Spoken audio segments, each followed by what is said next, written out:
Meh, meh, meh. Hello. How is everyone doing? Hello, Raphael. Hello, Scarf.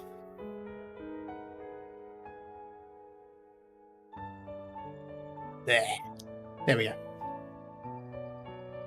Is that still not updated? Why is that not updated? That should have updated by now. How many times can I say updated in the same breath?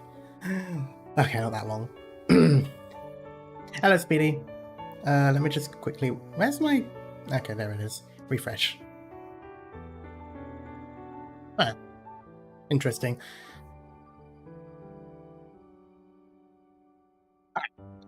So, we're after many a delay, I'm finally reading through the rest of this event.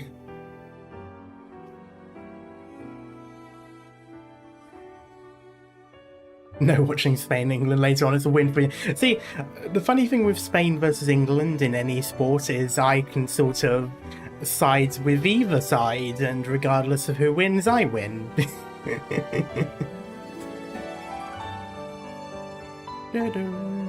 Okay, so yeah, when we last left off, we did stage 4 and the story stage that came after it, so now we're going to go from 5 onwards. I think the music's fine. I might turn volume down just a tiny bit. Game volume should never go into yellow, is what I've been told in the past. Anyway, by the way, don't forget current event is, yes, I've already unlocked all the stories. I do plan on reading it on stream at some point, but it will be later on, probably some point later next week. There's still other things that I need to do, Arknights related beforehand as well, so I might prioritise those first. We'll have to see. Hello, Merwind. Alright. No more dilly-dallying, I'll go right into it then. Also, I'm not going to read any of these these paragraphs, because as I found out last time, they basically just tell you what happens. Oh, I forgot to put the chat out. That I should probably do that first, because I can't read the chat otherwise. Pop it out. Grab. Just minimize it. I'm a little bit later today because I got had a couple of things sort of disappear on me. I had to reset my model. Control Shift C? Yes, there we go. Alright. Alright, train hopping.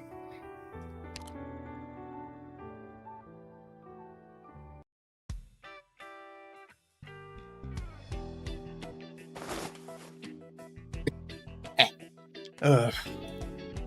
Hungover? What happened?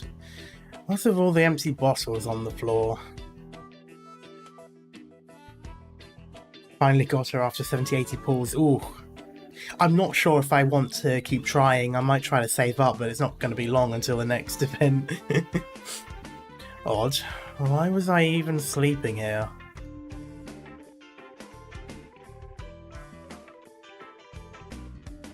Rosalind, you're a good kid. Arctos, you disgrace.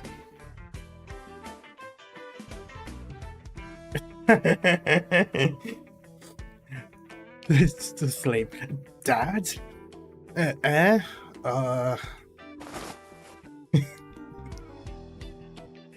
What did you wake me up for? Can't an old man nap in peace? No, hold on. Welcome to the latest episode of How I Met Your Mother. I'm holding because of Suiven and R6 around the corner. Yeah, I should have saved, to be honest. I just saw... What's her name? Ray? And just went, oh, had to get. And unfortunately I didn't. But Dad? When did you get home? Why didn't you let me know you were coming? About that. What happened yesterday? How did we end up sleeping on the floor? Quit your yapping. It's giving me a headache. Sir, Master. I'm so glad you're both finally awake. Gulor, what happened here? The two of you got drunk and didn't want to stop drinking. and our efforts to convince you to return to your rooms to sleep were in vain. I could only feed 2 more batches of firewood to the furnace, so it wouldn't get too cold in here.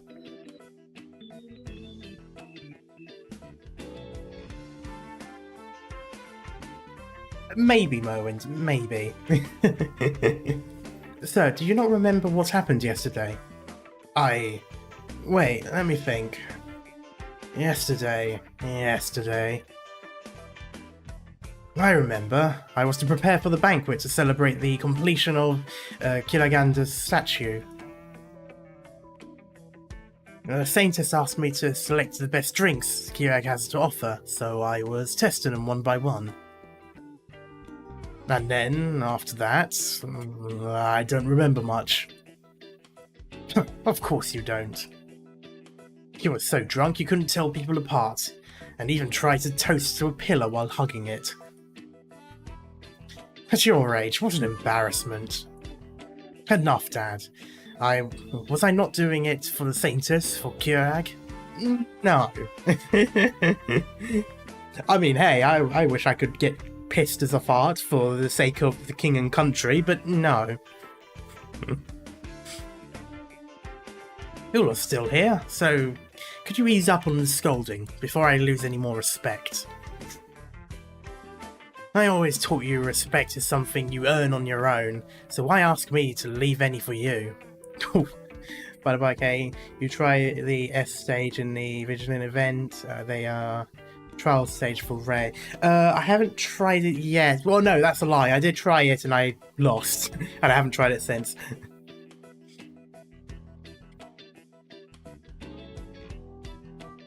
Forget it. I'll bicker with you no longer. Gula, where's Rosalind? She went up the mountain first thing in the morning, Master. What? She woke up early, while both of you were still sleeping, and she said to let you sleep a while longer. I thought the same, so I didn't wake you.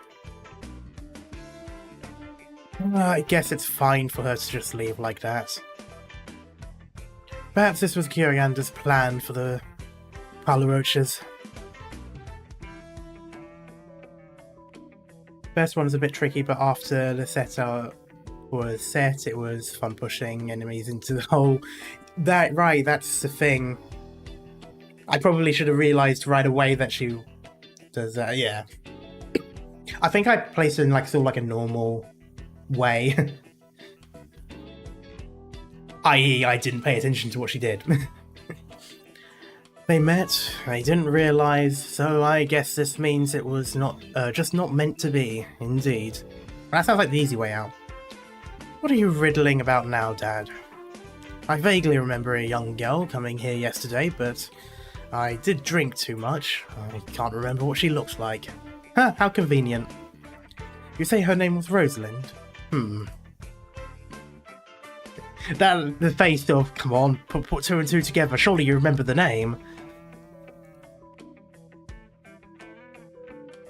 Going AKA, going AFK for a sec, making, just we...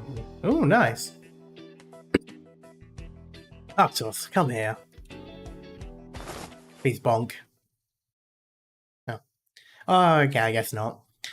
I should not hide this from you. Same as you made your own choice back then. What should be done next is ultimately up to you.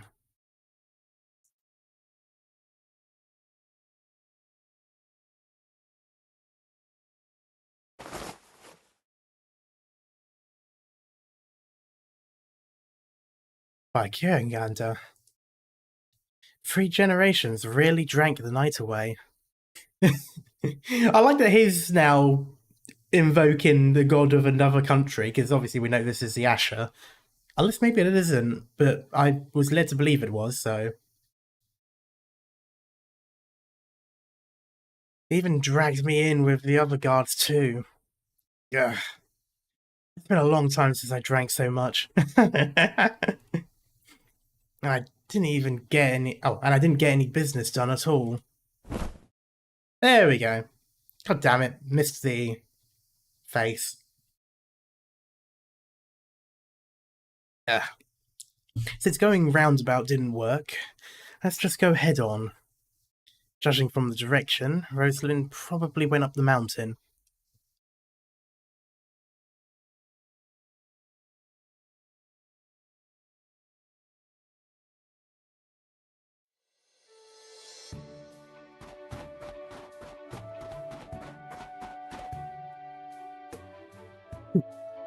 Spy report from her race point 42, drank all night with target. Prepare yourself for foreign tourist A and B. Oh god. Oh, this one is... Oh, this is one of those snowy mountains.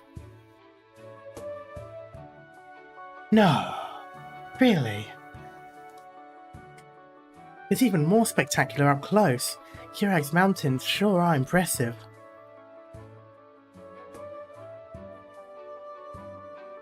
Ugh, I'm a little dizzy. Really went overboard on the drinks last night. Wonder if those guys are awake yet. Why didn't the doctor tell me how enthusiastic Kirag people can be? I should give them something as thanks for when I get down the mountain later. Jeez, it's freezing. The wind's pity? The wind's pretty painful. If I remember right, you're supposed to climb up this mountain on your own to prove your faith to Kuraganda?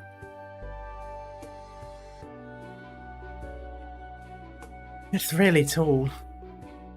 But since I'm already here, might as well try. Huh?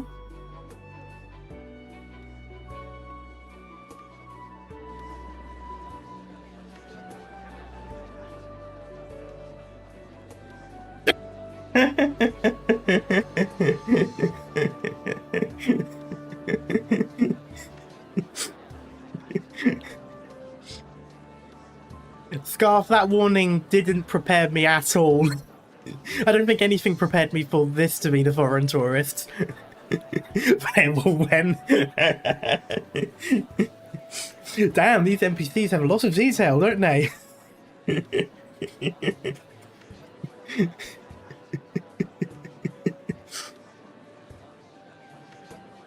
Ugh, the purest air from up in the mountains. Sounds pretty good to me. Do you take cards here? Alright, then give me 2 boxes. Send them to Burden Peak Hotel, room 606. Wait, hang on, did you just say air? Did you just buy a box of air?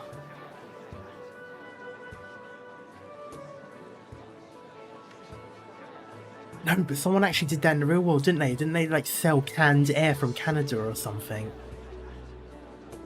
God damn it. You got it. Oh, Sophia, you're buying even more stuff. The look of concern.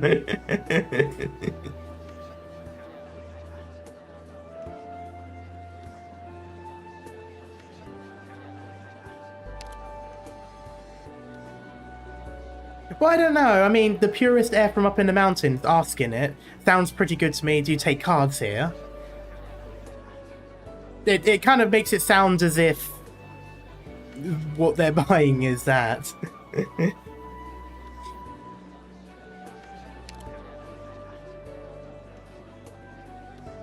And it is a physical thing that's being bought. Hope they buy some local newspapers for Uncle too. My bet is on the sell Bird and Beast surprise boxes up there too. Oh, definitely.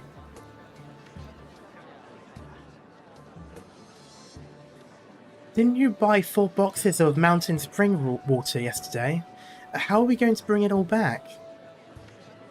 Don't be silly. Who says we have to bring them home ourselves? Wow. Rich people things. Oh, no. Yeah, there we go. I'll send a box each to Muina and Margaret. I probably haven't even bought enough yet. Bruh.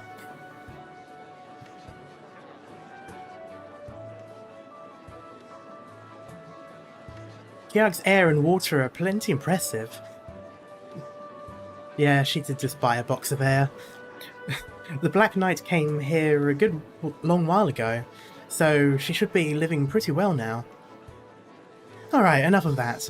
I hear you have to climb Kyrog's mountain yourself, as a show of devotion. Come on, let's get climbing. They do mention as much in the travel brochure. Let's see who can reach the summit first, Sophia.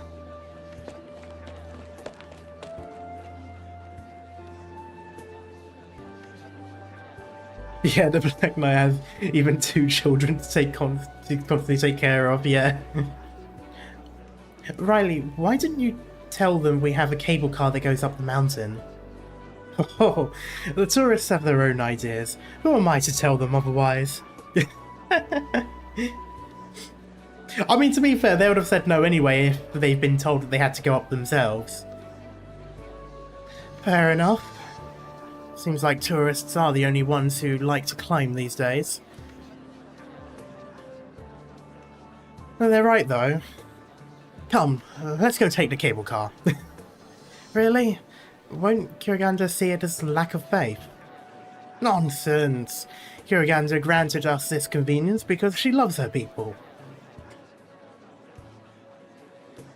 Insisting on climbing would show a lack of faith in Kuroganda. Huh? What do you mean, huh? We're all Kuroganda's children. As long as you respect her and keep her in your heart, she'll protect us all. Yes, the convenient interpretations. Now, question, do you take the cable car when it's easier, or do you go with the other two? Phew, you can actually ride a cable car up the mountain? Why are tourist spots the same everywhere? I'd better follow the locals. There we go. Even though I don't know what it means to have faith in Kuroganda at all. But Kuroganda must be protecting Kurag, judging by how things are going. Hey, old man in front. Can you tell me where to get cable car tickets? Thanks for pointing the way.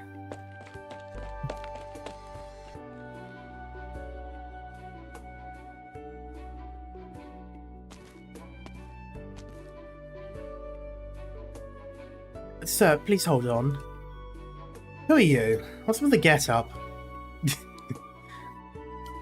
I'm a reporter from Victoria, you see.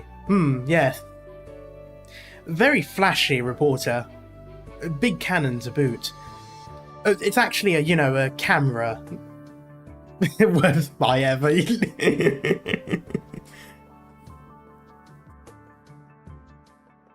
People praise the Kuroganda statue, but surely building it must have been a waste of resources.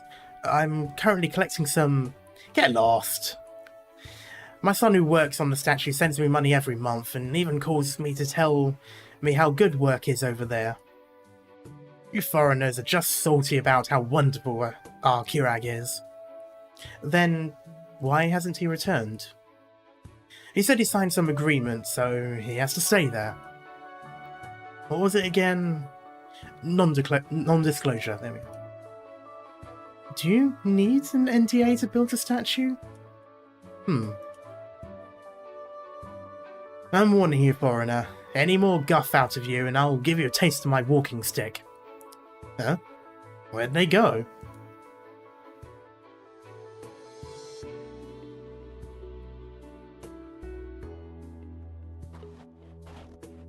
I feel like Mans has incredibly low intelligence, but quite high charisma. But, like, not even in the good way. It's like when you say something really shit, but you roll a high score in the charisma anyway, and now the DM's just sort of like, how do I make it so that they tell you what you want to know while still having to react to the horrible bullshit you just said? I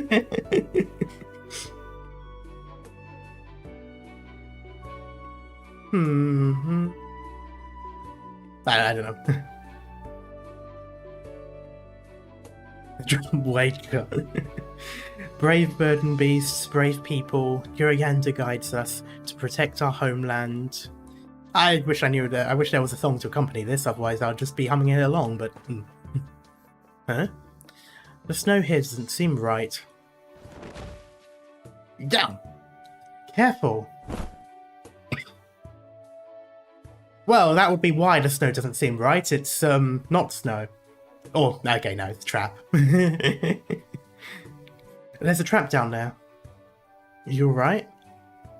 Oh, Madam Degen. Where did this hole come from? Oh, that Riley must have dug it out to catch game. Many, many thanks. I would have fallen down the hole if it weren't for you. You're welcome. Do you have business on the mountains today, madam? Anything we can help you with? I have plans with Riley, Leon, and the other guys to go up the mountain today, so just let us know if you need anything. I have a bit of work to do, but I'll be fine on my own. Are you and old Riley still drinking with the Victorians? Yeah, we've been competing to see who can drink more. And it's a tie at the moment. None of us are giving up, because it'd be an embarrassment for Master Enciodes. And the Saintess if we lost those Victorians. It's nice to know that in every universe the British are doing drinking competitions with the locals. Well, he runs around in uniform of an agent of a noble of foreign country. Yeah.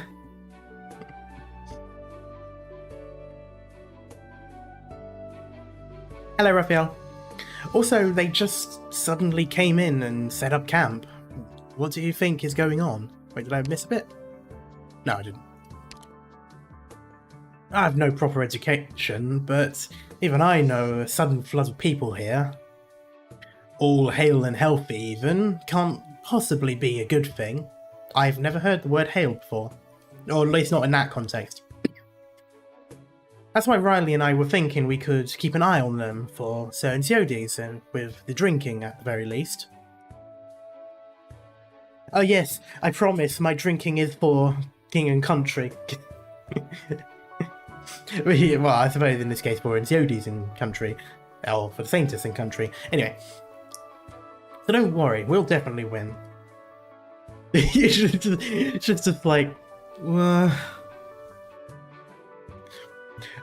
Fine, it would be great if you could drink till they puke. Just call me if you can't. Don't push yourselves. She could outdrink every single person there, no doubt. Did you decide to watch the Victorians on your own? We put it up with the other villagers. All of us agreed. We've been living much better these days, and since we now know how good things can get, or can be rather, we're not going to let anyone ruin it for us. But madam, I should be honest with you.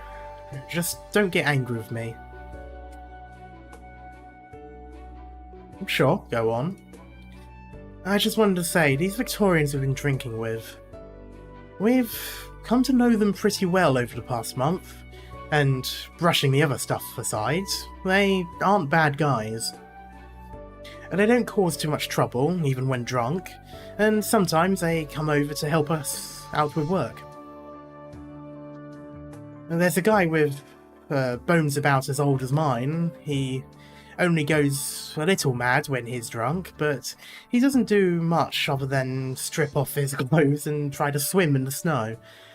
I saw his back then. It was in bad shape. I don't know what he has suffered, but it hurts to even look at it. It hurts to think about now.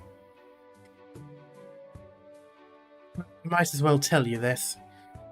A Victorian Viscount has come to join the celebrations for Kiriganda's statue, and he's brought his personal army along. Most of them are veterans who have been fighting alongside him for a long time. So it is essentially his company, okay. Oh.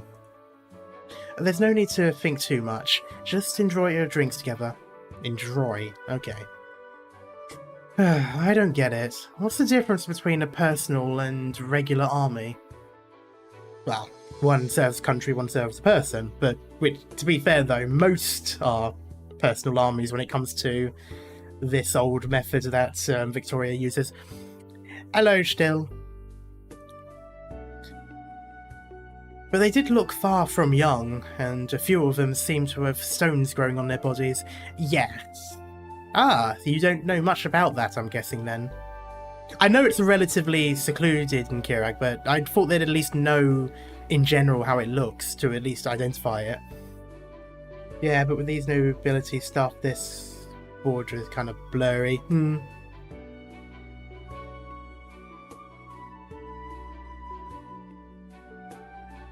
Oh, there we go.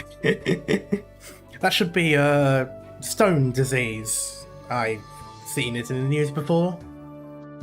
Stone disease. To be fair though, isn't that very similar to what they call it in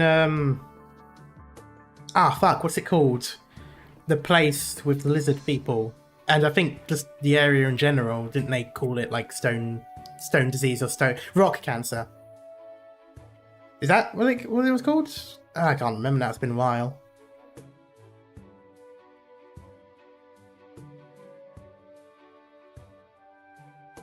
At least the community. Yeah. Oropathy. Most of the time, nothing happens when you come into contact with it, so you needn't be too worried. But you should still take some precautions. You can go to Rhode Island's office in the city or the newly built hospital for information on how to protect yourself.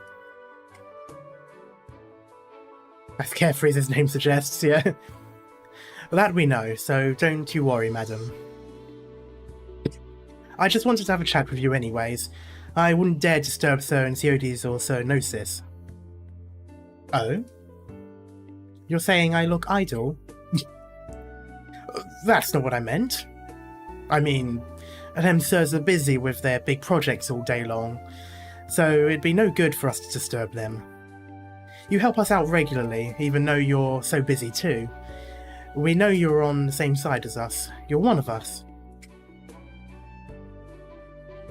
Okay, so they do kind of see, we're not, they don't necessarily see the two of them as outsiders, but more so, like, pseudo-outsiders, because, you know, they don't interact with the people as much, I'm guessing. One of you.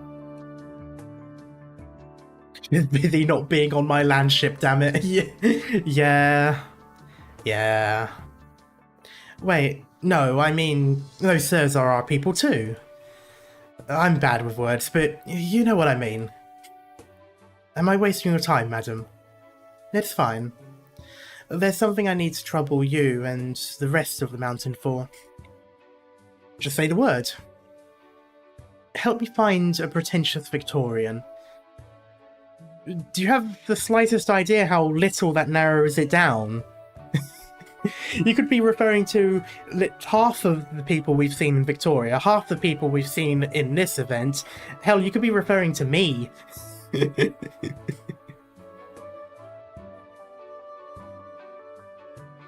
A what? He wears a top hat and a black coat. Oh, okay, that guy. With a collar covering his face. Some gemstones, too.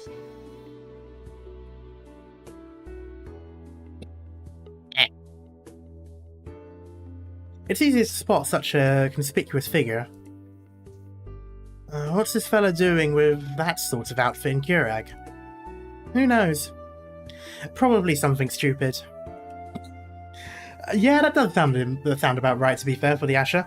Alright, leave it to us. I'll send over old Leon's burden beast the moment we get any news.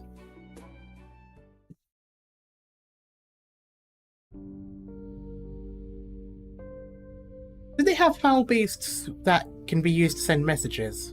I was just wondering. I feel like I mentioned it before. I feel like it was mentioned in Victoria, which would make sense because Britain used carrier pigeons quite a lot. Well, most of Europe and that did, but I think it sort of like became a thing. Yeah. Are you serious, Dad? The girl yesterday, she's Rosalind, my daughter? I doubt I'm wrong.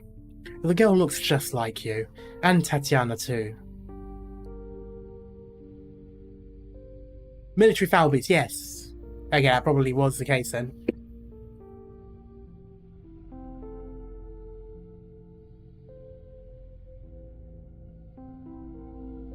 My eyes are still good enough, I'm not wrong. Really? My daughter? I did say she was a good kid. Good stature and character even. Wonderful.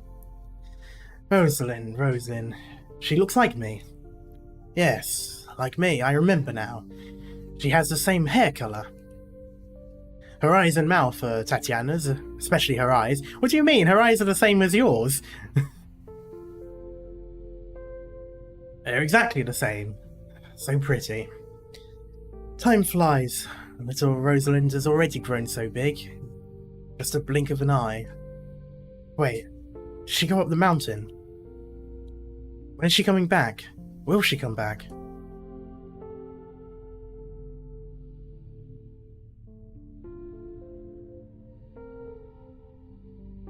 Arctos, there's something else. We can talk about that later. I have to prepare some gifts for my daughter. I remember she loved baked sweet cheese and beef stew when she was little, so I'm off to go buy some now. Tatiana, is she here too? Does she not want to see me? Then Alright, no matter. I'll head straight up the mountain and give them to Rosalind. You should probably listen to what your dad has to say, because I think he was about to get onto that bit. And then I'll ask her about Tatiana. Arctos, what is it? I need to hurry. Stop right there. Just stay. You need to hear this. Arctos stops in his tracks from his father's yelling, and an ill omen stirs uncontrollably in his heart. He probably already knows now. Perhaps it's his hangover, but a sudden headache descends on him. His stomach seems to drop to the floor, and his back feels as if something cold is creeping up on him. Only now does Arctos realise his father's back, which he has not seen in a long time, is slightly stooped, like a wilting tree, no longer tall and upright as he remembered. But the dry and aged voice of the devotee continues, undeterred by Arctos' panic. Rosalind told me she and her mother had been living in Ursus since they left. She was too young to remember anything of this place. She said she never knew who her father was, all the time she grew up. And this time she's here not only to see Arknights' statue, but also she's brought back her mother's remains.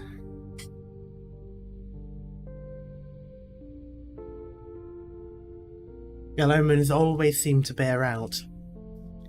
The wind and snow roaring outside their home, the flames flicker inside the furnace, and even their indistinguishable breathing all seems to freeze for a moment. What? Remains? What do you mean? But Tatiana was so young. How could she... I don't believe it. How can that be? I heard it from the girl myself. What happened back then? It was Clan Palaruch that failed mother and daughter. I carry the shame in my heart, but not regret. What about you, Arctos?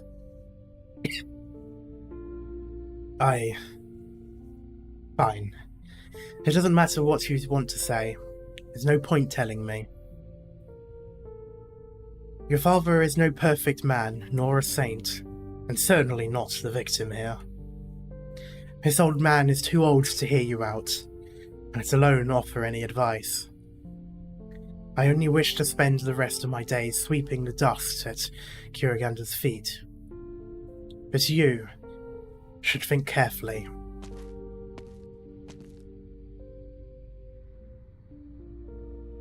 Tatiana, Rosalind.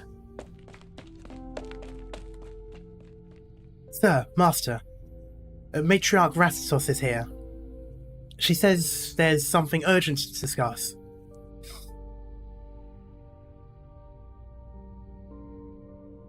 Ugh, this place reeks of booze. Oh, I didn't realise how long her nails were like. They're basically claws. The ceremony's tomorrow, Arctos. Don't drink too much and ruin it all. I'm in no mood to play with you. Just tell me what happened. You're not the type to make social calls, Ratata. Sorry, Ratatos. You know me so well. Fine, I'll get straight to the point, Arctos. I came here to tip you off. I still recall that you married an Ursine woman, despite your family's objections, and even had a child with her. Something happened to the Silberneherze, and soon after your wife left Kurag with daughter in tow, this affair was kept within the Tri-Clans, but it was no secret to us. I see your nose as sharp as ever. I'll take that as a compliment. I'm here to tell you about your daughter, the girl named Rosalind. What happened to her? You better not be taking advantage of the situation. She has nothing to do with our clan business. I'm not here to settle any old scores, but her untimely return is really unfortunate. Do you know where she is right now? She's probably already in the sights of a Victorian spy.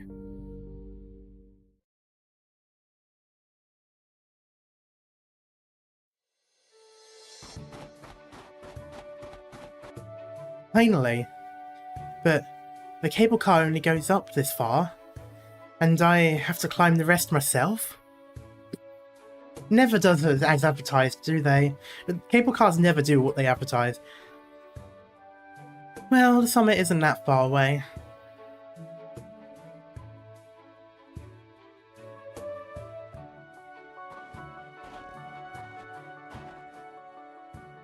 I could still see a few tourists earlier, but now there's no one else around. White everywhere. Sheesh. It's a little scary. I feel like you would see this in Ursus relatively often. I know it's more flat there, but still, white everywhere. Also, it'd be funny if, Oh, I've forgotten their operator names. If, Zofia and the other, like, appear now, like they literally took the same amount of time to walk here as it took the cable car. Oh? Huh? How unlucky. What was that? Ever since I came to Kurag, not a single thing has gone smoothly. Who's that? Come out. Don't even think... Oh, yeah, don't even think you can scare me. Is that a hole? Oh man, has he fallen into another one? Who could be so bored as to dig a hole by the trail? No, this can't just be a hole. Eh.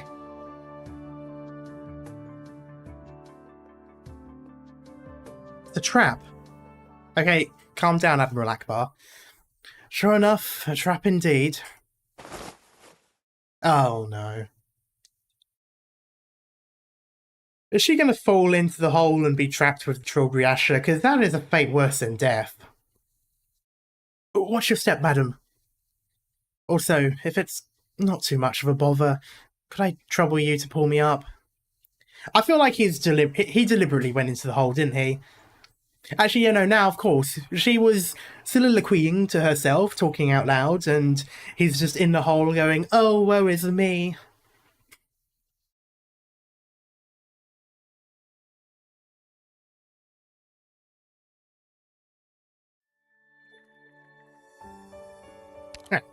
Train hopping part 2. I can't believe that was all one half stage. Actually, no, it's only been 40 minutes. It hasn't been that long. Grab my hand. Alright.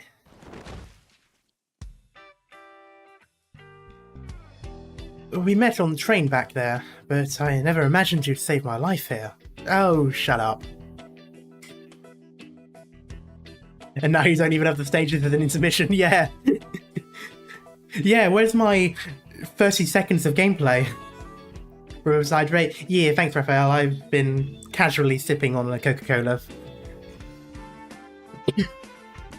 Unfortunately, I've just got a bit of a cough because I had a cold for a couple of days. How fortunate for you to be here to lend me a hand at this precise moment. Who knows how long I'd have been stuck here otherwise, because I totally didn't go down here myself. Thank you very, very much for your altruistic assistance, Madam Rosalind Tatianovna, because for some reason you have to add an N there, Larina. Oh, wasn't much, don't mention it. You definitely don't look like a local, so I'm guessing you're a tourist going up the mountain? Precisely. So, why didn't you follow the main road instead of falling into a pitfall out here in the forest? A cold in this heat? I'm impressed. Well, I did go to Wales and it was like a full 10 degrees less. And I was enjoying it so much that I didn't bother wearing any, like, layers besides just a t-shirt and shorts. So I probably did it to myself, to be honest. And then when I came back, it was like a full 30 degrees, so it was probably the change in temperatures that affected my immune system. System shock, yet. What were you going to do if I didn't happen to pass by? I was merely attracted by the scenic view, and didn't expect to run into a trap like this in the snow. So what are we going to do with you? If you hadn't happened by, perhaps I would have stayed here for a while longer. I'd calm down first before figuring out a way to climb up myself. But now I see how fortunate I am. I am? Where did I get that from? Why did I sound so posh just then?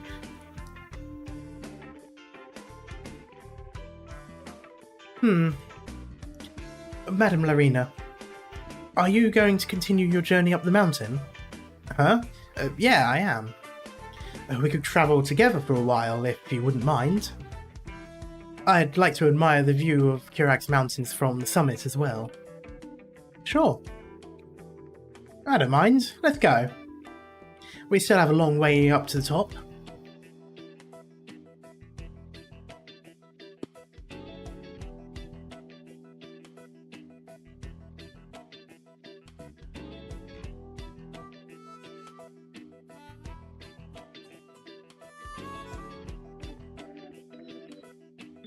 That was...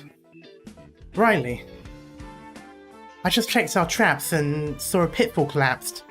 I thought we caught something. But when I took a look, there was nothing inside. Guessing it might have escaped. Did you see the man who passed by earlier? Doesn't he look like the guy Turiel's asked us to look out for? You mean the one Degen asked us to find? All dressed in black, pretentious looking, wearing a hat and hiding his face. No doubt about it. Come, let's hurry back and tell Degen.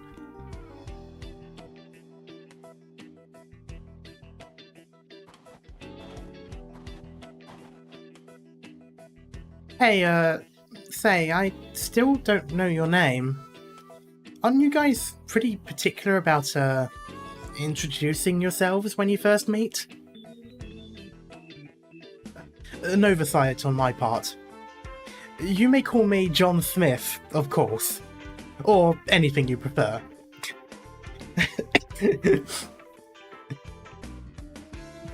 Yes, my name is John Smith. You may know me from my friend, Jane Doe.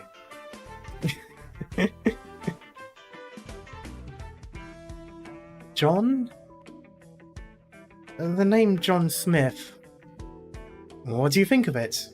It is literally the most bog standard... I mean, John Smith is essentially the British equivalent of John Doe, or at least it was for a while. And also a regular reference for Doctor Who. I mean, not that this is necessarily a reference to that, I mean more so as in, it's used a lot as a reference in Doctor Who, is what I mean.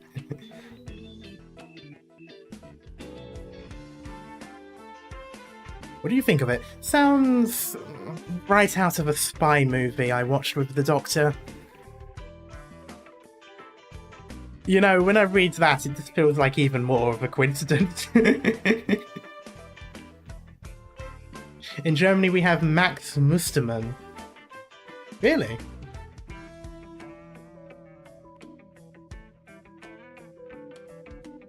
Yeah, that was definitely the name of the spy guy. You're kidding me. You're kidding me. Did the man literally just, like, watch...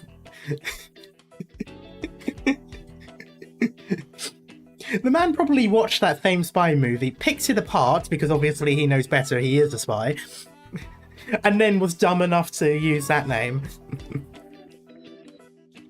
I remember he had a really pretty sidekick too.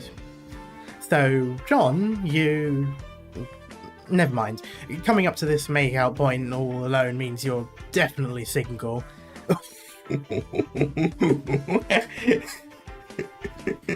Ah, you are maidenless.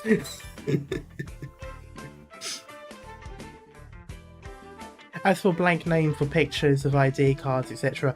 Oh, Mr. An Sample Man. Oh. So it's literally just like name example name or something like that.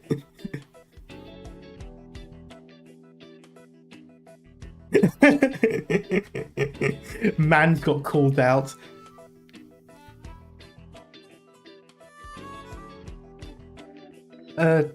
Fascinating coincidence. Man had to take like at least a 2d10 psychic damage for that. Right? Alright, let's get back on track. I figure we still have a while to go before the summit. Oh, did it? Yeah, it does now say John Smith. Nice. I heard it gets colder the higher you go, and it gets harder to breathe too. So, you tired yet? Need a break? Please, don't worry about me. Do you need to rest, Madame Louina? Nah, I'm good. You've got some real stamina, huh, Mr. Spy?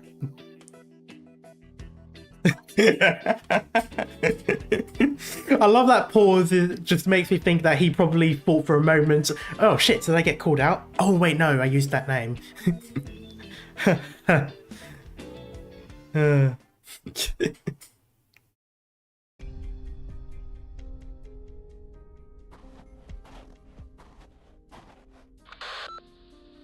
Seems like you really deceived him. I fabricated no lies, Degen. There's no slipping your average falsehood by a Trilbury Asher collecting information for his duke. But I'm fully aware that these types usually know suspicion best. The heir to the Parle Rouge clan has secretly returned to the country is a reality he first discovered by himself, so he'll believe it. And we'll definitely be watching Rosalind Tatianovna Larina, not Yarina. Your guesses are always right. The girl's already on the mountain, and Ratatos has contacted Arctos. I hear tell that Trilbury Asher is also on his way up. He's hiding from me. I mean, you did chase him, to be fair. No matter. Just make sure he remains focused on the girl. It's time for you to move as well. Fine, I'll treat it as after-meal exercise. However, are you sure the doctor won't mind you letting Trilbury Asher close to the girl? He's a spy, not an assassin. I mean, I feel like they could probably do both. Spies tend to be assassins, at least in the real world. They can be, I don't know. What he's after is information, not a life.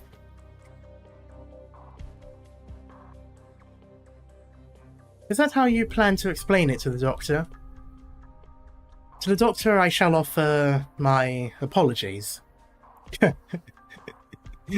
Yeah, better to do something and ask forgiveness than to ask first. You certainly owe them. How I act is unimportant. Rather, I'm more curious. Degen, do you remember the doctor? Sharp's a good opponent. Stronger than most of those clumsy knights. There's no harm in noting down someone who has the respect of a warrior like that, and can also make you suffer. You're curious about the Doctor? You could put it that way. You should have joined me then when you had the chance.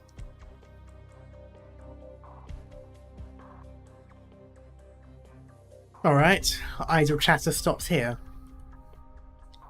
I'm going to work.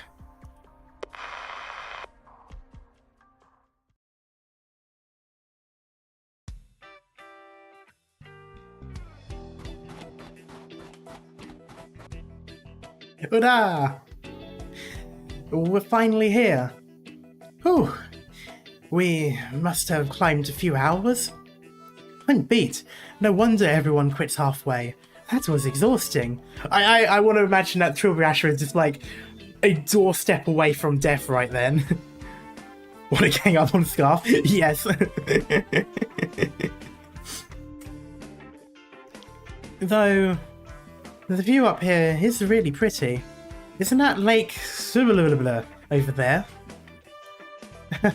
The Kuraganda statue looks smaller than my thumb from here. Please be dying. Ah, oh, no, okay, he was able to keep up. Lake freezes over in the winter and resembles a pure and clear gemstone when viewed from this peak. As such, the locals here believe the lake is a precious stone bestowed by Kuraganda. Truly a view you can only see from such a height. It does look like a gem. Oh, you can even see the station over there. Huh. There's actually plenty of railroads, okay. Plenty of railroads in Kurag, but the trains all look like toys from here. I wouldn't call this place... Oh, I wouldn't call this plenty for a country that's still developing. It might seem like a lot, but that's because Lake and Kuraganda statue are here.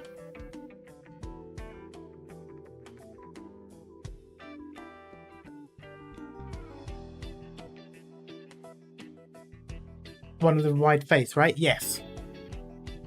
There might be more roads around Karlin currently, but the operating lines will all pass through and transfer here. They will, won't they? Hey, John, you still with us? I need a favour. Can you help me see if there are two trees growing into each other around here? They should be old, with intertwining branches, and they look pretty strange too. It would be my pleasure. Appreciate it. You know, John, aren't you curious why I'm looking for those trees? Or what I'm doing up on the mountain? I mulled it over and decided to handle things the old-fashioned way. What? Fess up and don't move. Oh. What's the meaning of this, Madame Lorena? You're not supposed to say that line yet. I haven't even done anything to you.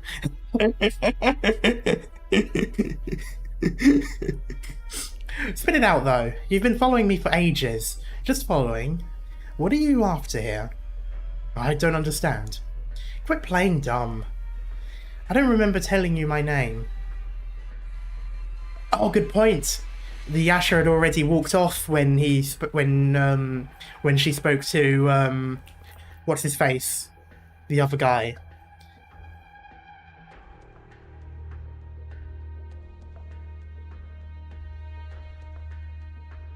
This is a misunderstanding. You know the Viscount Harold Craigavon, and I have history together, and it was he who told me your name. Oh? You think I'm stupid? I never told him my full name either. I'm sure you did.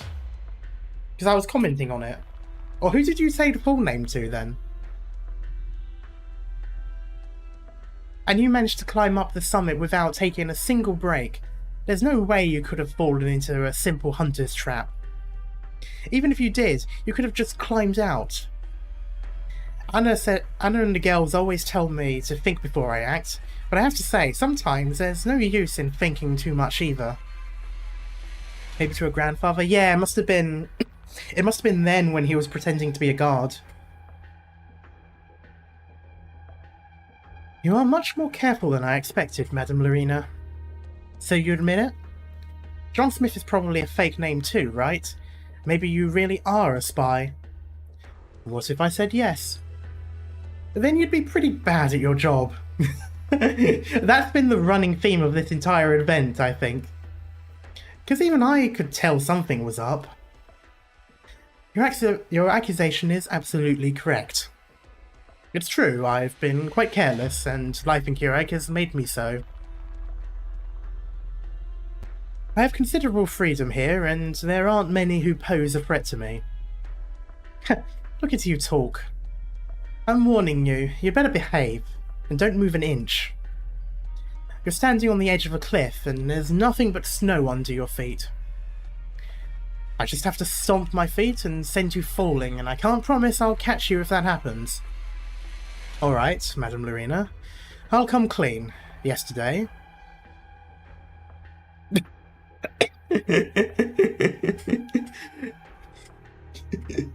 And then along came Arctos. Victorian scum.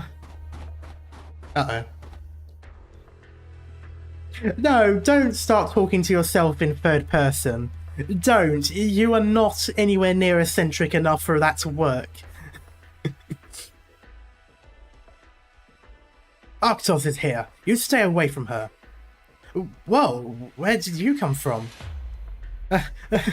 Wait, what's your footfalls? The snow? Is he gonna go...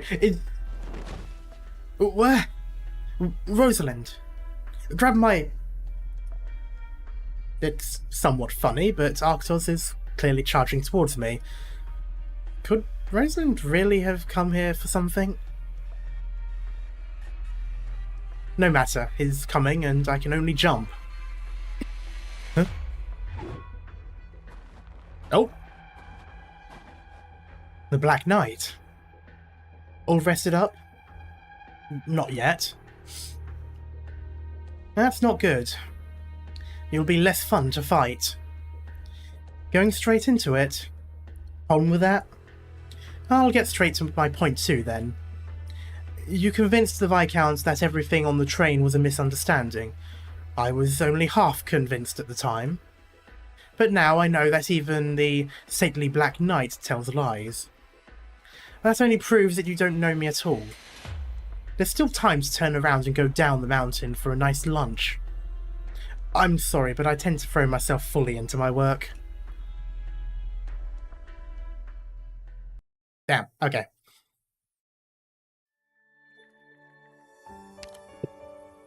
Additional ticket.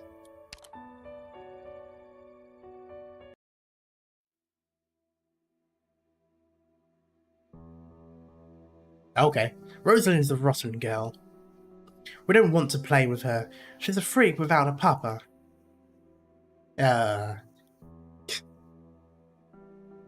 guessing that's a thing in Ursus. I'm not a rotten girl. I won't let you call me that. Yow! She hit us first. See, she's a bad kid. Go, let's get her. Get her.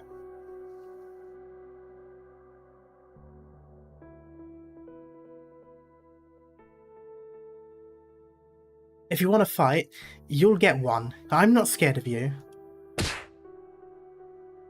I'm not a bad kid. I'm fine with just my Momoshika. I don't need a papa.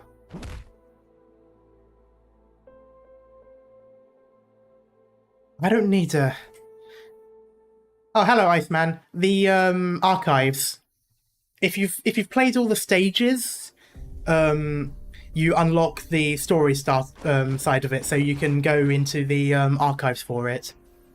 So before I went on holiday, when I realised I ran out of time to do the event, I just played the stages, the bits I hadn't done, so that I unlocked the story so I could read it in the archives afterwards.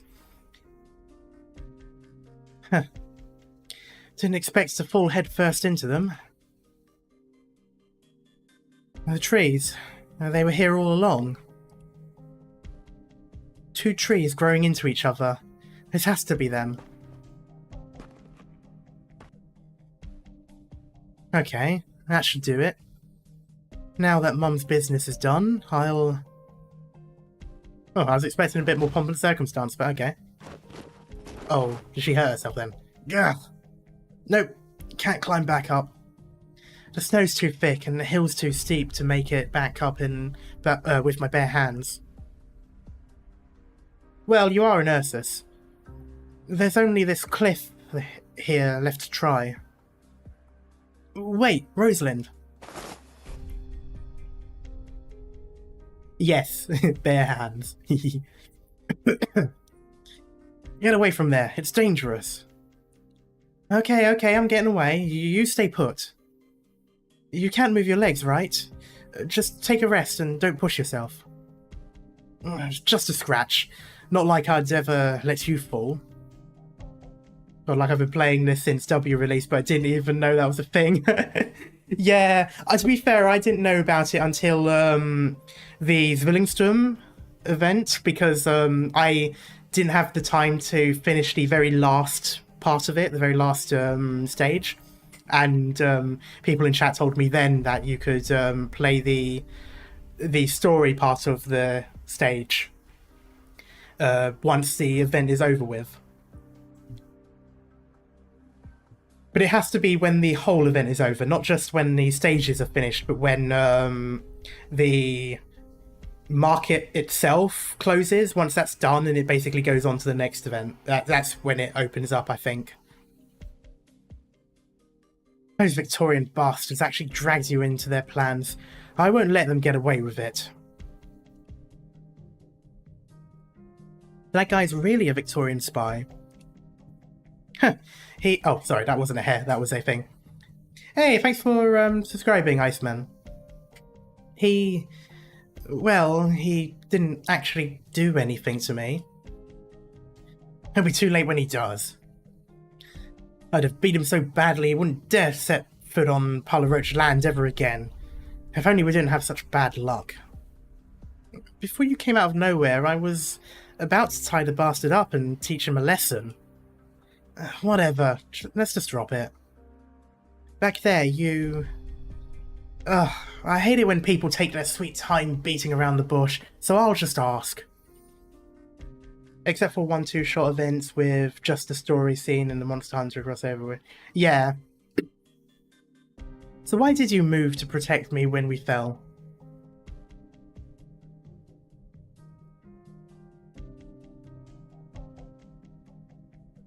And that Victorian guy, what was he talking about? Something to do with who somebody is? Rosalind. I know you might find what I'm about to say hard to accept, but... Tatiana and I... Your mother and I met on the summit of this mountain. You... And Momochka... You mean you're... That's right. Rosalind, you're my daughter.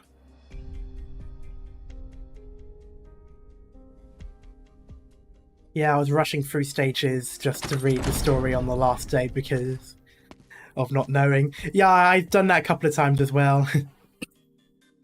A most unusual guest. God damn it, I hate this cough. What business has you hurrying over here today, Ratatos? The urge to not say the urge to say Ratata rather is honestly really high. You must know exactly what it is, Ensiodes. Are you sure we can fool that Victorian Trilby Asher with our bait? The smarter a man is, the more confident he is in his own judgment, correct? Well, you should know. That's for sure. But Ensiodes, here's a warning for you too. Don't underestimate people. That Victorian spy seems to be pretty misled. He's chasing Arctos' daughter, all right, but I don't think things are gonna keep going that smoothly.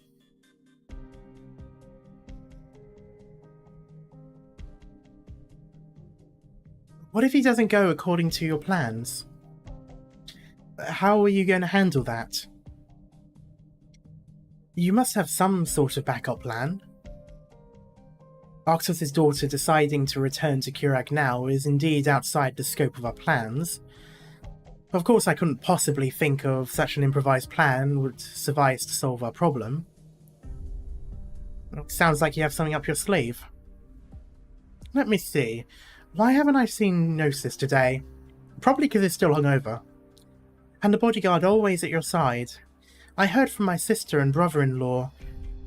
She hasn't been helping you train your blah blah blah recently.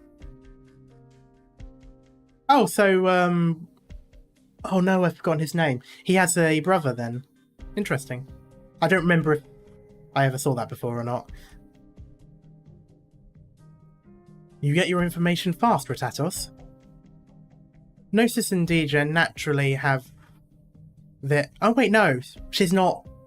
She's the other one. Ah, I keep forgetting that's the other woman. Ratatos is the sister of the one that's married to the guy. I am not good with siblings, in case you can tell, so that's someone else. Brother-in-law is Yuta, yeah. Yeah, yeah. That's why it is. It's because I initially confused her for the sister, so I... So, if she were that one, then it would have been him that had a brother, but it's not. She's the sister of the one that's married, so yeah, he is the brother-in-law. Yeah. I am not good with telling siblings sometimes, especially when it's NPCs. Gnosis and Degen naturally have their own jobs to do, and if you're here to see them today, I'm afraid you'll have to leave disappointed. I'm not looking for them. Although, yes, I had a piece of good news for Gnosis, if he was here. Oh? Nothing major, you'll know all about it tomorrow. He's said this before, but I'll personally remind you, Ensiodes, you'd better be certain of the things happening below Kiriganda's statue. Below it? Interesting. It's not just about Clan Silverash. You'd do well to remember that us Browntails also have a stake in it. It's etched into my mind. That was definitely said with much sarcasm. To quote my fab line in Rush Hour 2, you all look alike. Whether it be the Tri-Clans or the Vinebear Court led by the Saintess, Ratatos, you should hold a little more confidence. Whether it be in you, me, Gnosis, or even Degen. All that we do here is for Kurag's future. That is my firm belief.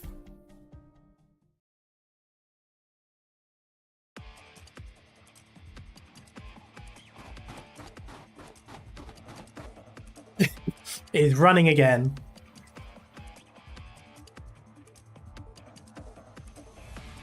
Run enough laps yet?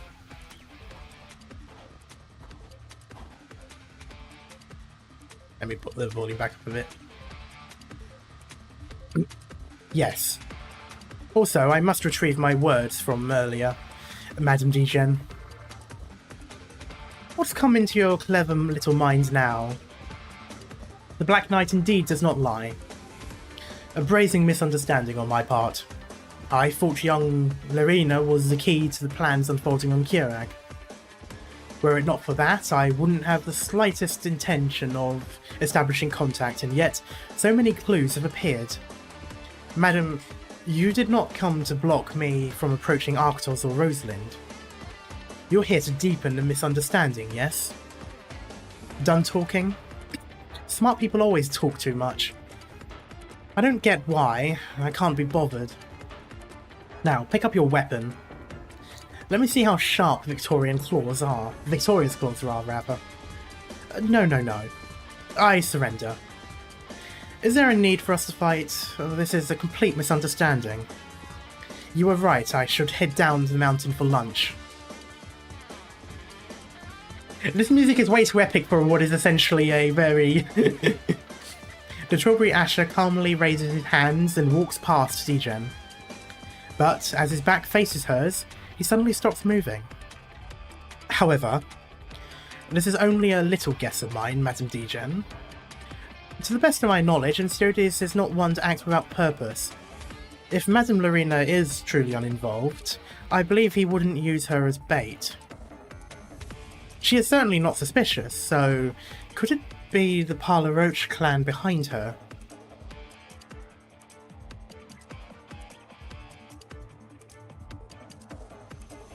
Could it be there's something amiss with the Parla Roche spirits? Or rather, the transport routes they arranged for the alcohol? Madame Lorena's appearance is unexpected. It was an unexpected affair. And it is precisely because of that you worry that once I meet her, I might just stumble upon Clan Parla Roche in the course of my investigation and discover something I shouldn't have. I feel like that's still being misled though, because I feel like that way would have nothing to do with that. This is why you've performed an entire show for me. Degen does not answer, and merely raises her weapon slowly. The Parla Roches are in charge of transporting various resources for Kirag, and all transport railways in the country converge on the same spot, Lake Shibidibir. To elaborate, what's important is the island in the middle of the lake underneath the Kiraganda statue. Perhaps there are some secrets hidden there. Would an intelligence officer divulge his own answers? Spy games where your greatest enemy is yourself, your own imagination? Yeah, honestly. No. Everyone has their own strengths. For example, you'd be stronger than most of Victoria. However, you cannot control the subtle expressions you're not even aware you're making. Please, I hope he's just making all this bullshit up, and so he's like literally reading nothing on her face and is just assuming. Like, I've connected the dots. You haven't connected shit. I've connected them. Also, that needs to be a meme. Surely someone has put his face on that meme already. I believe my guess is correct. Degen wields her weapons with no mercy in mind, but the Strawberry Asher is one step ahead of her. He dodges the blast waves, the snow flying everywhere, and her murderous intent as he leaps down the mountain. Degen gives chase. The Burden Beast observation car is about to depart for Lake Shibidibli. Our professionally trained Burden Beasts can bring you to every scenic spot and all the best views. If you look to your left, you can see a fight to the death. We took some inspiration from Kashmir. So much for the local tradition of running up and down the places. The best yakety-sack scene, yeah. Travelers who want to enjoy the spectacular vistas Travelers who want to enjoy the spectacular vistas on the way to the lake, don't miss this chance. I need to head over to Lake Give me your fastest Burden Beast. You'll have to pay extra for that, sir. Name your price. I'm currently being hunted by a sinister woman, so do me a favour, friend. If someone asks where I rent, just tell them you don't know, alright? I've seen something like this before, on those discs my daughter sent me. Oh, that was... Sorry, I thought it was another whistle. I thought it was like a phew. No, it was more of an actual cool whistle. That's the one. Fastest girl I got. Takne. And don't worry, sir, my lips are sealed. He's going to immediately tell Degen. Many thanks. The Strawberry Asher nimbly jumps onto the seat of the Burden Beast's back. The beast begins to move and breaks into a run towards the lake. You should have said, help me, my ex-wife was after me. That would have been funny if he used subterfuge as well and, like, just outright, like, the entire town talks about him. By the end of it, people think that Degen and them were together. That would be so funny because this is how annoyed Degen would be. Especially if it comes back after he's already forgotten about it. That would have been an absolutely amazingly hilarious plotline if that had happened. Foreigners are so funny. I'll have to tell my girl about this when she comes back. Have you seen a foreigner dressed in a black coat? It's really happening. Sorry, I didn't... Madam Degen? You know me? Don't you remember when Tagma got stuck in the quagmire while transporting goods last year? You happened to be passing by and pulled her out. Oh, right, that happened. So, you didn't see anyone, right? Then, wait. That bastard actually called you sinister, and I even let him borrow Tagme. I'm going to teach him a lesson for sure. He picks up a transceiver. Oh, is he going to call it back? Tagme, stop, that's a bad guy. The Burden Beasts are quite clever if they understand that much of a... Burden Beast's adaptability is not to be underestimated, but the crucial trait is its robust endurance. I love how you just... I love how the Silberneherze constantly talks about things as if it's like David Attenborough just commentating on everything that's happening. Like, this is not the time to be narrating the things that are going on around you, my guy.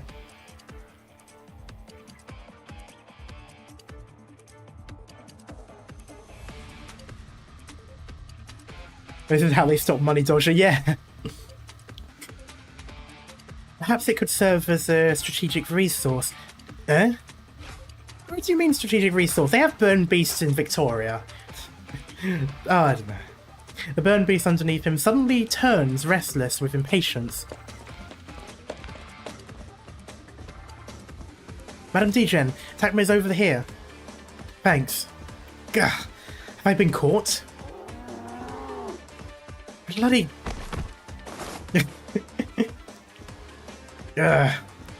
Give up already. I'll be watching whatever it is you're up to today.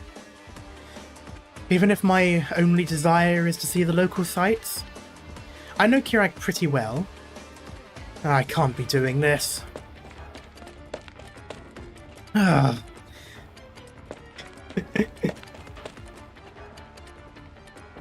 like to think Kiraga won bigger in adaptability. Yeah. I've got to say, I nearly had a heart attack because I thought those little like spots in the ice were city lights underneath.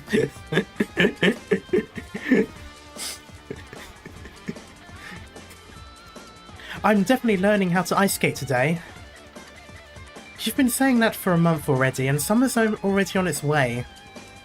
You'll have to wait for a long, long time for the lake to freeze over. No, Geo somewhere else. Yeah, I know. But still, it's been such a long time now. And that's why I'll definitely get it down today. There we go. Okay. Sorry, I need to borrow these for a bit. Hey, my skates! I like to think that this is the Kiraganda telling him, no, you're not learning to skate today. Here's some money for a new pair. He basically just did the Ash from Pokemon, just took the bike and left.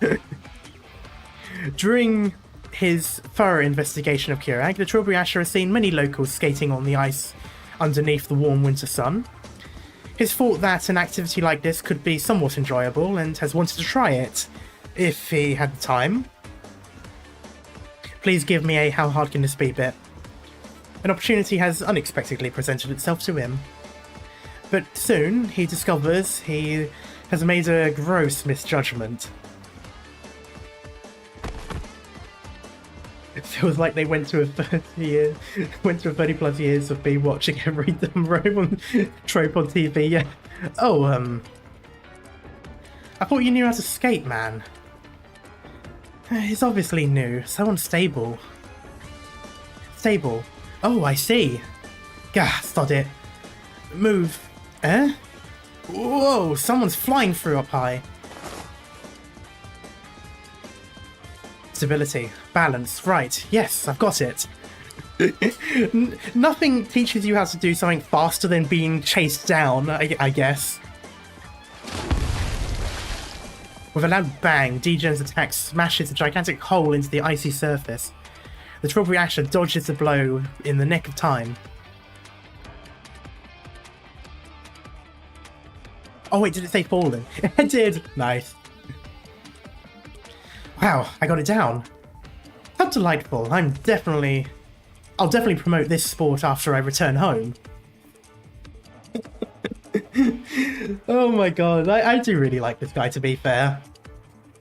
He is like having a spy with ADHD. It's like, it's so hilarious. Of course, I have to survive the day first.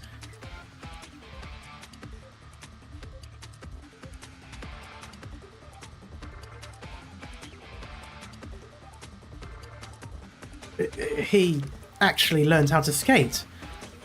I've never seen someone get it down that quickly. I mean, if someone is trying to kill him, I imagine you'd learn something very quick. Is there a spare pair around? Why don't I lend you mine? Thanks. You know, it's very convenient that everyone happens to have the same shoe size. I mean, it's sort of understandable for the two blokes. Guys do tend to have similar shoe sizes most of the time. But, like, she looks a little bit smaller than the Black Knight does. You would expect Degen to at least be a shoe size or two bigger. Do you? I do. Fast. Oh my god, it's so funny. Maybe they're adjustables. True, actually. I don't know if skates are adjustable or not.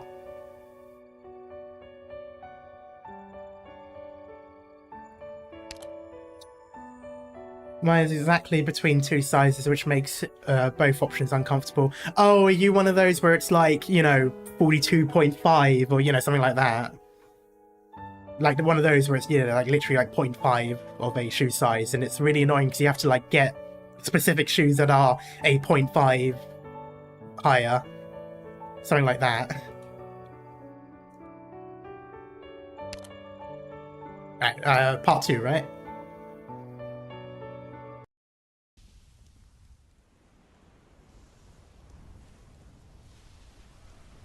Okay, yeah. It was more than 20 years ago. I remember that winter was so much colder than in previous years. The snow never stopped, and the wind was almost strong enough to blow you away. The weather was so bad, no one would willingly go outdoors.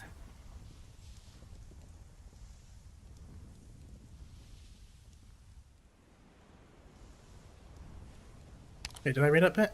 Yeah, no, I'm going to go outdoors, yeah. Everyone stayed inside with their furnaces lit from day to night. There was always tea heating atop the stove for convenient pick-me-ups. The bird and beast sheds were specifically reinforced before winter came, and the beasts huddled together, hibernating in groups. Time seemed to slow down in Kirag that year. Every passing day felt like a slog to go through, and yet the subsequent days would bring the same wind and snow. Oh, one second, let me just check something real quick. Boop, boop, okay, boop, and boop. Oh, message, nope, boop, boop, okay. I was still young then, and I just couldn't bear to live that way anymore. I snuck out with a few men in tow that day, with a plan to hunt in the mountains.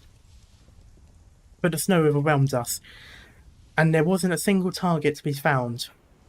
I got separated from the others halfway, and could only continue ascending the mountain with all the effort I could barely muster. And then, it was here. I met Tatiana on this very spot.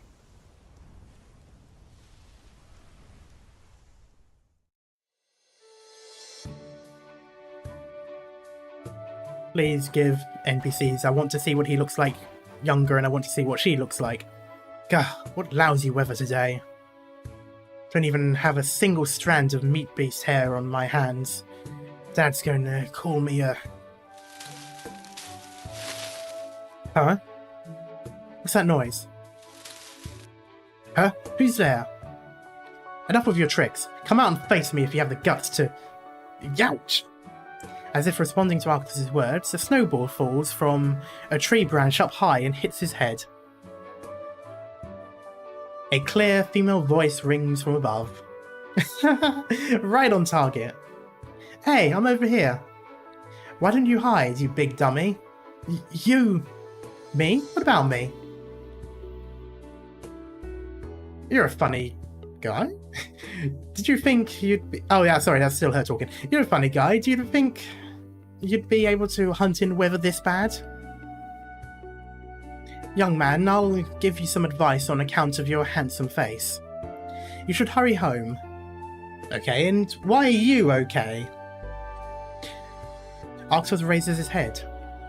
Yes, this is not what you would see if you raise your head up to the trees. You should expect to see a girl, but I suppose I will see the sky because Hypogryph are allergic to letting me see extended family members and their backstories. They did the same thing with the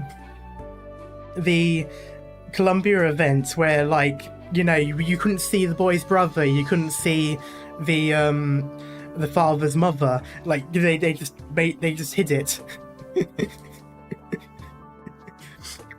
It always annoys me. Like, I get it, it's fine, you don't want to spend the money to commission artwork for what is essentially a single scene. Like, that, it makes sense, logistically speaking. But still... Like, I want to see these things, I want the lore! The snow and wind gradually subside, and bright rays pierce through the entwined branches of the trees before him, casting fragmented shadows on his face. A vaguely female figure seems to pop up from a patch of soft snow. And I will say though, with the Columbia event, how cool would it have been when you saw the flashback when... I think it was... when she was talking to... Was it Baseplate? Oh, I can't remember the operator name now, but yeah, the kid's brother. It would have been cool if they actually showed him, you know, like he clearly looks like the brother, but, you know, with the gear and all that, and it would have been very sort of like, you know, spooky, because it could have been the other one as well. Like... Anyway. A vaguely female figure seems to pop up from a patch of soft snow. Snowflakes scatter all around as she moves. The young Tatiana smiles as she looks down to meet the young man's gaze below. Arctos suddenly feels his eyes go dry. The snowy white he is so used to is suddenly so dazzling. The sunlight was so bright that day.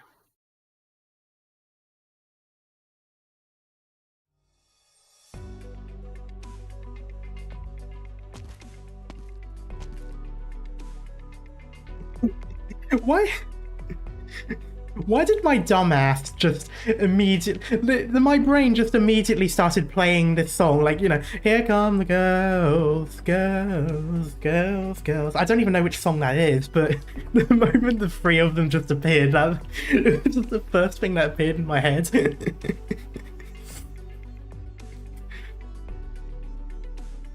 Is it called Girl?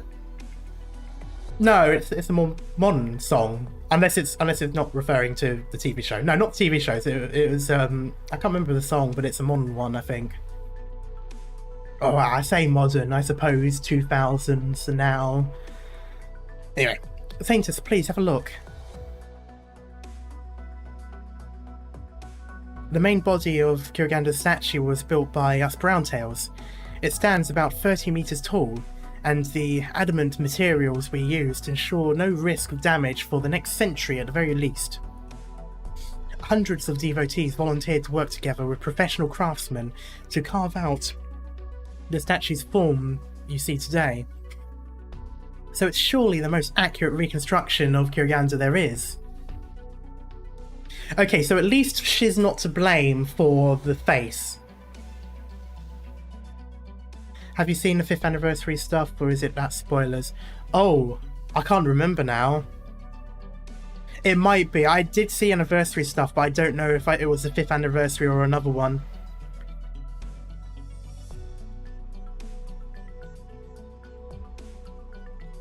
I don't think... No, I think the Saintess is the only one that knows she's the goddess. Or at least out of this group here.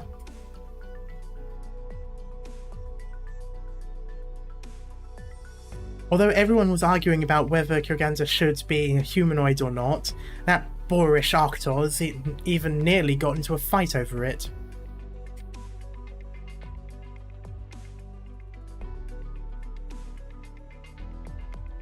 But I guarantee you, from today onwards, this statue will be the most eye-catching attraction in Kirag. Well, it better be, it's fucking fuck you levels of tall.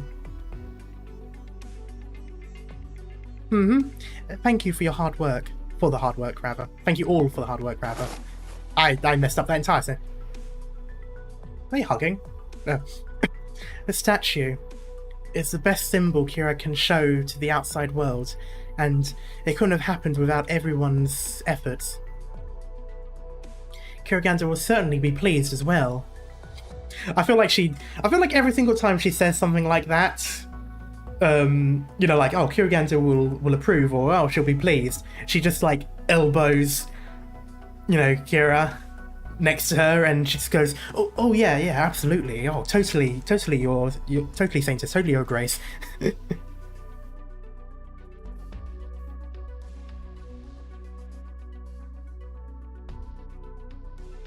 Oh, Kiara, no, sorry, not Kiara.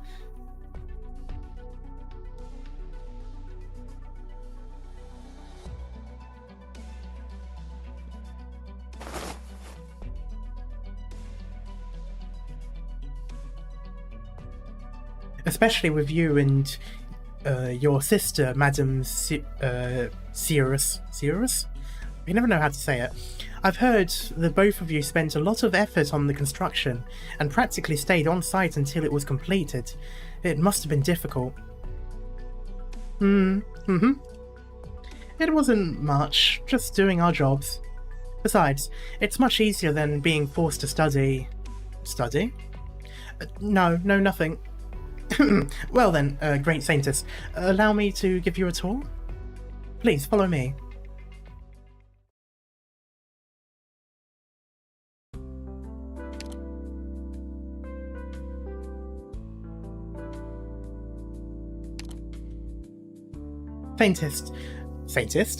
Saintess, preparations for tomorrow are complete. You should return to Mount Carlin. You're nagging me again, Kya. It's rare I get to leave the mountain, so let me stay for a bit longer. Please allow me to show you the cockpit of the giant goddess mecha. That'd be amazing. Or are you trying to advise the Saintess on how she should act, just as the elders do, Kya? I won't ramble away like they do. Your gravitas only continues to increase, and there is no one to stop you from descending Carlin anymore. Yesterday you came down to meet Ensiodes personally. If this happened in the past, the elders would have already raised swift objection.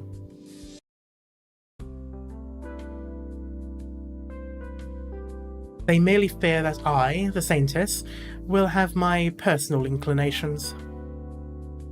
But it is precisely because there is no one controlling me that I can not hold any bias. And I won't have any personal biases either.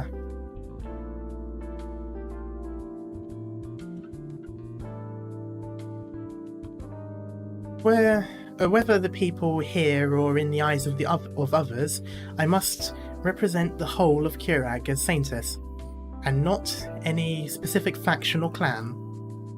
Saintess, even though Ensiodes and I don't actually have conflicting opinions on many matters, and can agree on many issues regarding Kirag, it doesn't mean we can be as close as we were, let alone treat each other as siblings. I can't do that, and neither can he. It also includes my own emotions, but it is not just about that. So, I thank you for preparing our meal yesterday, Kiar. But you need not do that again. Enya, is it really alright to continue like this, Enya? Even though you're representing Kirag now, Still many who only know of Carlin trade.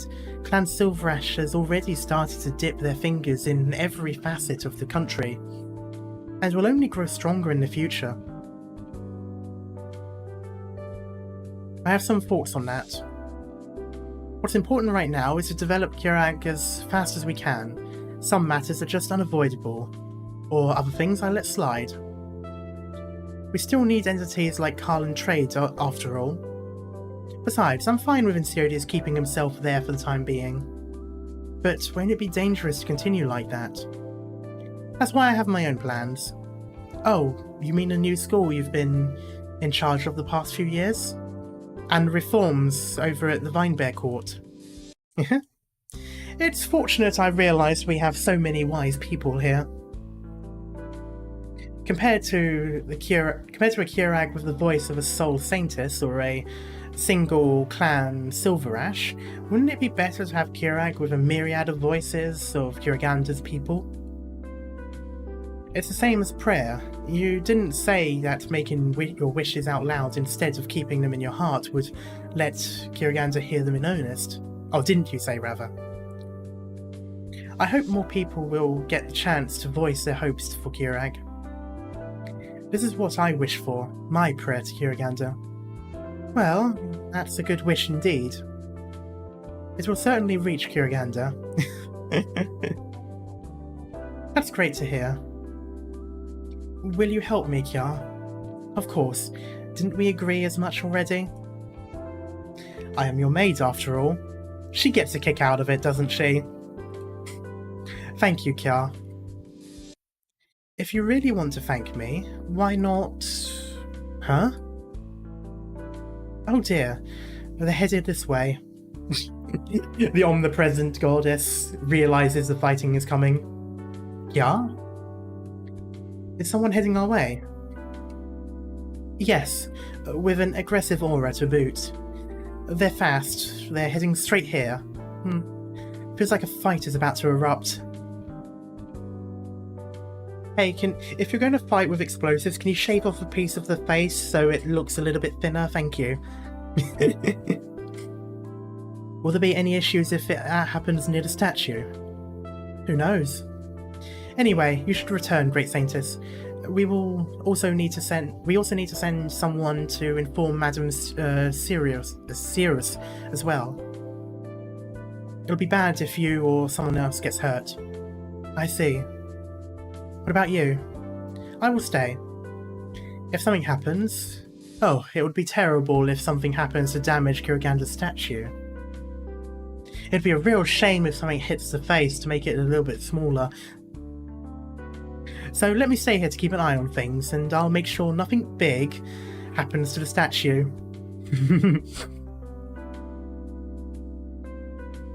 Yeah. Hold on, you can't be... Oh, they're here. I'll say no more, Saintess. Wait, have I been calling it? I was just making a joke. I have to go watch them. Hey, Kya? She's gone.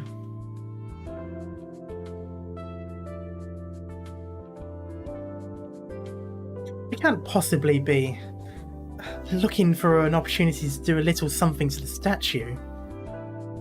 Is she that unsatisfied with the statue's face? I didn't mean to actually call it, I was just joking around. With a goddess like that, even I would be trying to go to church again. Down, Speedy.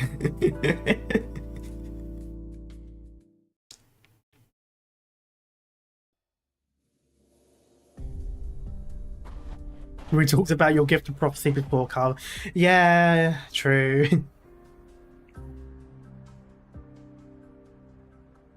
This part's easier to walk in, without any trees around. Careful, the snow ahead is pretty deep. Are you really my papa? I mean, Momochka said... Tatiana mentioned me? What did she say? Not much. I didn't even know I still had a papa until I was grown. I thought he might have died long ago. I thought that was the reason she never mentioned her father, and she never really brought up Kirag before either. We've just been the two of us for all these years. I never thought... Really? Maybe she still resented me. And she should have. After all, I was the one who let the both of you down back then. I deserve her resentment. It seems Tatiana lived a good life, even without me. Before I came here, she told me how the snow feels different in Kirag.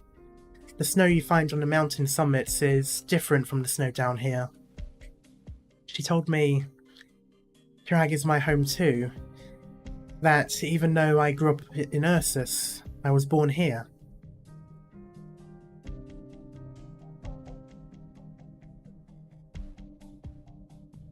Tatiana. That sure is something she would say. She liked the summit snow so much and always told me how different it was. It's a pity a thug like me didn't get it back then. I don't get it either. But I remember what she told me. I might have forgotten what happened when I was small, but those experiences don't just disappear. She always said everything you've been through will always be shaping you as a person. Even if you forget it, its influences remain. She said the Rosalind of today has every stage of her life to thank, and even the little insignificant things that happened in between have also greatly contributed to who I am today. And that's why, even if she couldn't make it here, she hopes that I could at least know a part of me came from Kirag. That's what she said, and that's why I'm here. Tatiana, when your mother and I first met here, you could say it was a mutual attraction. It didn't take long for us to fall in love. I'd hoped to marry Tatiana and spend the rest of our lives together. I was really looking forward to it. I've never wanted anything as much as I did to be with her. But that was no easy feat in Kirag back then. But why? If you liked each other, then just stay together. It can't get any simpler than that, right? Yes, it should have been the simplest thing to do.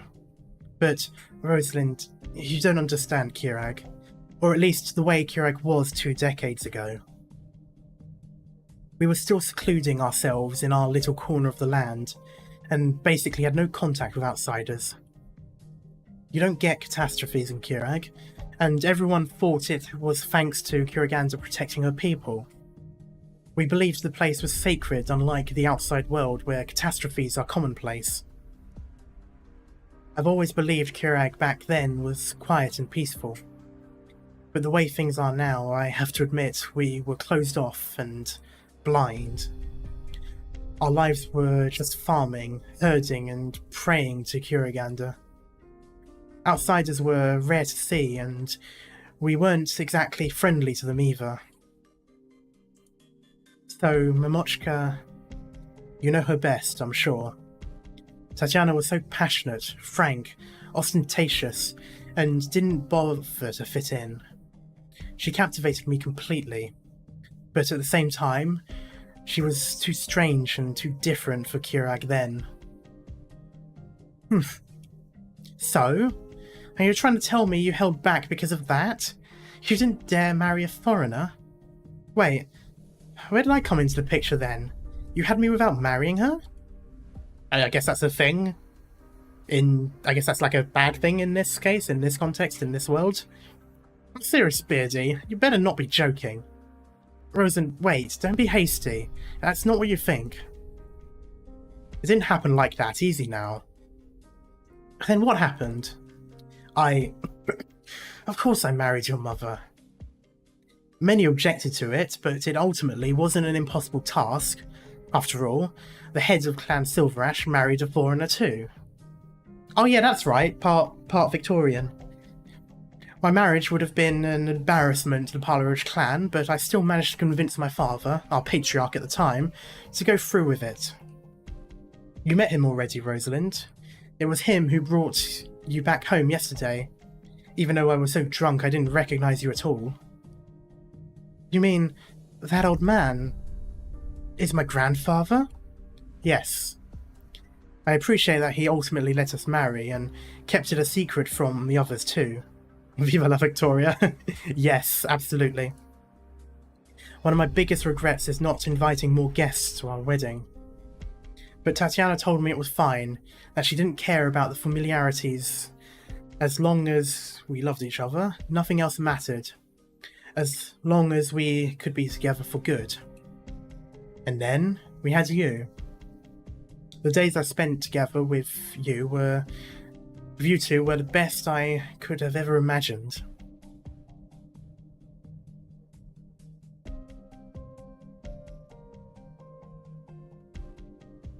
Oh, she's related to Castor, if I remember correctly. I think that's what was mentioned before with when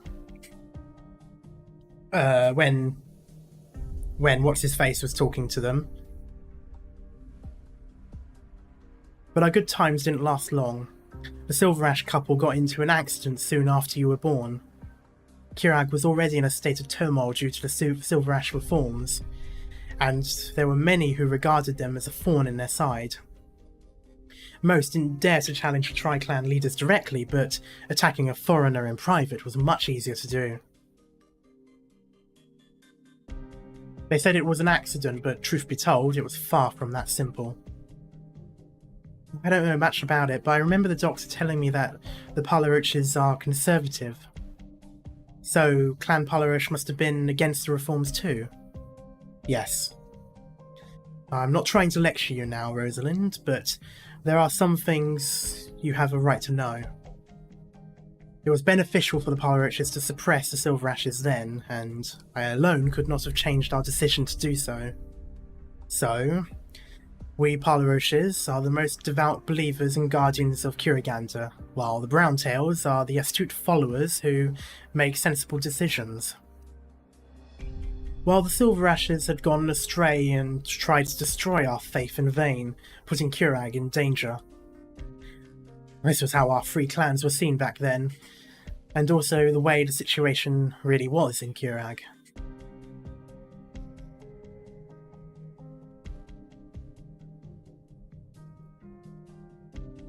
And I, as the next head of the Parleruch clan, could not harm the family's interest.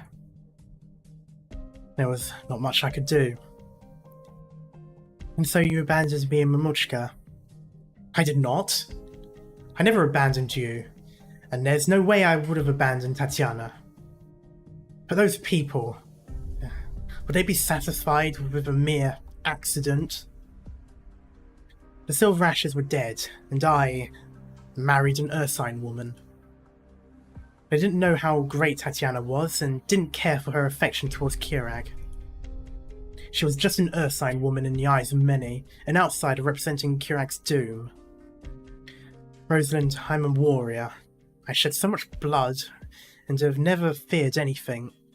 But back then, all I had were sleepless nights. Because I finally came to know her. No, fear rather, not her. I was afraid. The best choice I could make at the time was to have you leave. To go far away from Kurag. Even if we couldn't see each other again. Even if I couldn't be by your side anymore. For I knew the two of you could live a normal and peaceful life somewhere at least. Yes, Ursus. I mean, maybe they should have gone to, like, Siesta?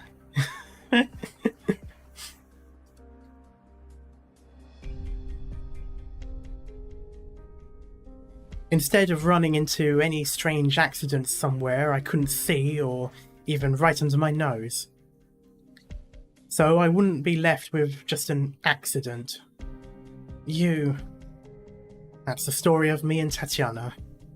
Rosalind, I owe you and your mother too much. Arctos, will never deny this. Earth is peaceful? Funny. Yeah, I know, right? The warrior's weapons fall onto the snow with a muffled sound. Arctos takes out his poleaxe and throws it at his daughter's feet. Under the sun, it reflects both faces of father and daughter on its blade, like a mirror. Resent me, blame me, I deserve it all. Berate me or even strike me with this axe, and I won't dodge. But then, can you give me another chance, Rosalind? I don't mean to make this difficult for you. I just wanted you to know that I still love you both. I did then, and I always will. My feelings towards you and your mother have never changed. So, if you're willing, Rosalind, could you call me father? Just once. Call you father?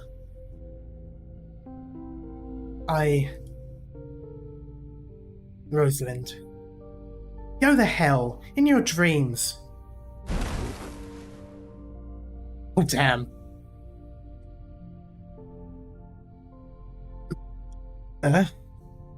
Rosalind. So you taught yourself in circles for a whole day, just for that? Huh, rather? I didn't want to make things... didn't want to make things difficult for me? You even threw down your rotten axe because you're so sure I wouldn't use it to cut you open, huh?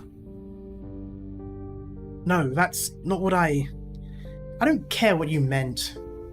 It sounds so neat convincing your family to let you marry, being... Oh, the boots there. Being forced to make us leave. So you think I'm dumb? All I can think of hearing your story is how Momochka dealt with it all. You left her all alone in a hostile environment for so many years, and she even raised a kid for you. She willingly put herself in danger, even with her life on the line.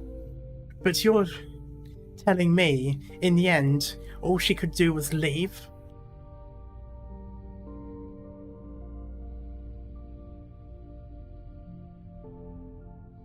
Have you ever considered why she, an Earth sign, had to endure being treated like that in your Kirag?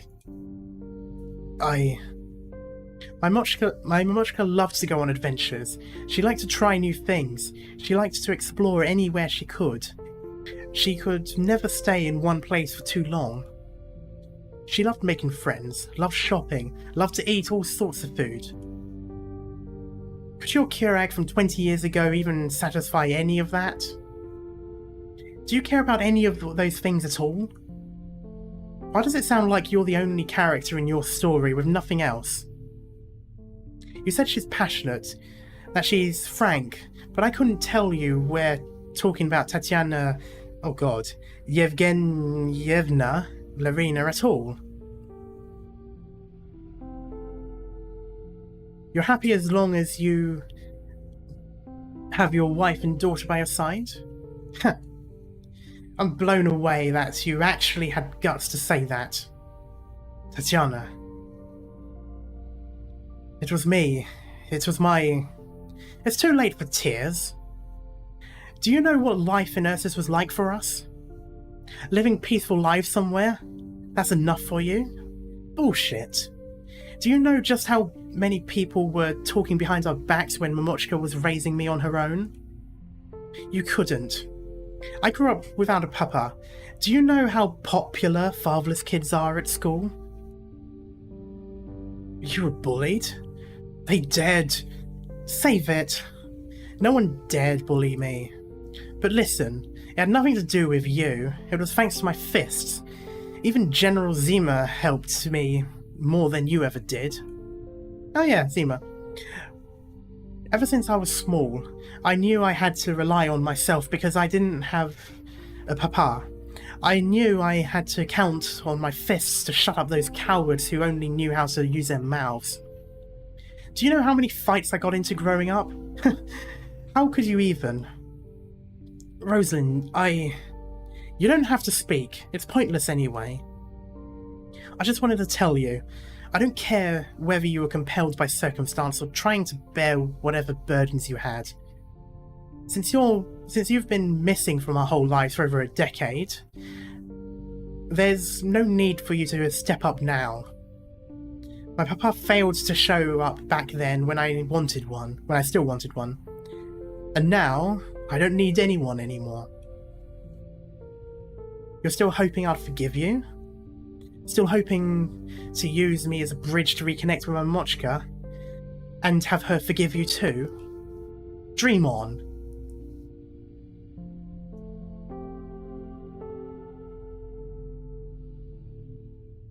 No, I wouldn't dare make such an unreasonable demand.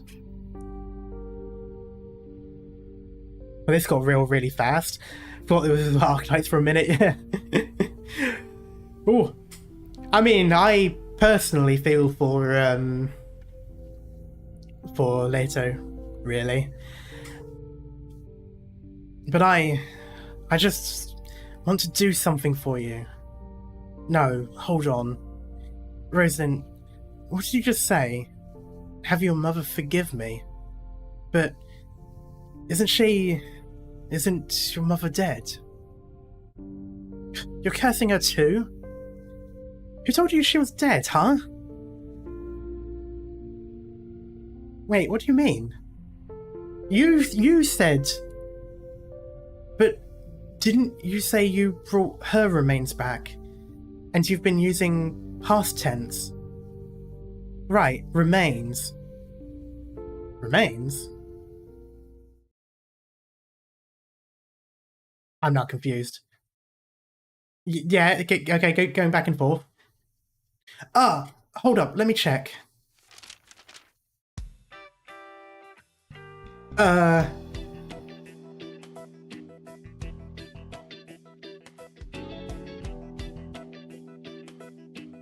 Oh my god. Bruh. Did she not think it was weird when Fancy Pants Victorian bloke was very apologetic?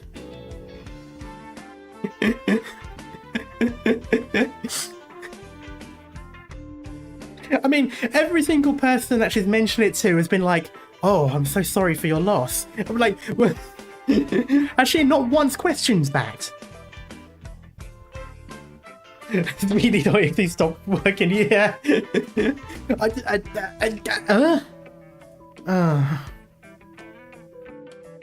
I mean, what was it? I brought back a token of hers. Man, the Keurig language is hard as hell. I know my pronunciation is a little off and the tenses might be hard, but is it that bad? Tatiana's still alive? Is she doing well? Super well. She just broke her leg in a fall right after our trip. That's why I'm here on my own. But what happened in Chernobyl a few years ago? Forget it. You wouldn't understand, even if I told you. I'll keep it short. I ran into some trouble a few years ago, and Mamushka ran straight into a catastrophe to find me. I was pretty lucky to get rescued by Rhode Island, but she contracted oropathy. How could that... So, where do you live now? Rhode Island? Right, they can treat oropathy, so are you two staying with them now? Are they treating you well?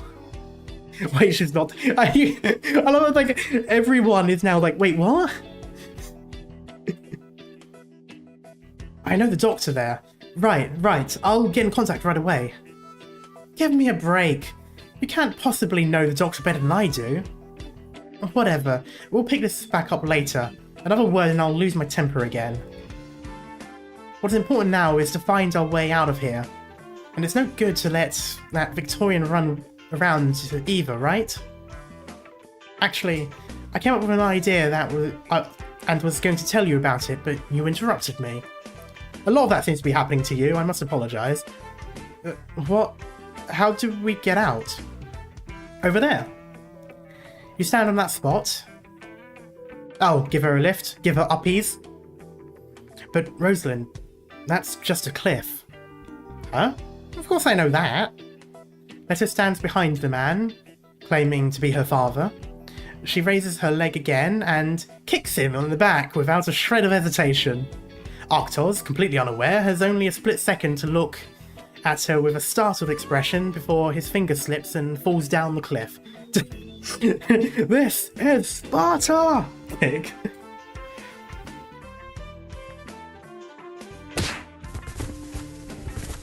Ah! Rosalind, careful, it's... Oof. Damn, you're pretty loud. Stop yelling. You sound like I was going to end you. I took a look earlier and the short drop wouldn't do much with all of that snow below. What's wrong with you, Kirax? Do you guys not have do you guys not do any snow jumping here? Oh, Zima talks about that. From this height you could jump. Yeah. Ah, right. Hey, totally unhandsome beardy. Don't forget to settle your child support for the past decade or so. I'll send a bill to your clan later.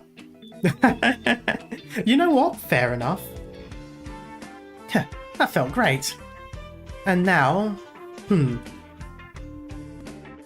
Actually, is retroactive child support a thing? If so, I would have some calls to make. I'd better tell the doctor and the rest what happened here, just to be safe. I was supposed to be a tourist here, though. What the hell am I doing? Oh, I got through. Doctor? Are you here yet? Yeah, I'm fine, but there's something I need to tell you. Damn, okay, I guess we are around.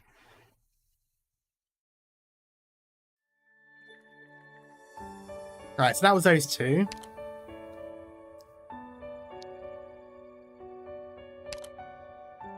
Damn, there's still quite a bit to go. It's probably going to be 2 streams. I'll probably do these 2 and then call it, and then do those 3 next time. Plush is basically the equivalent of a Philadelphian.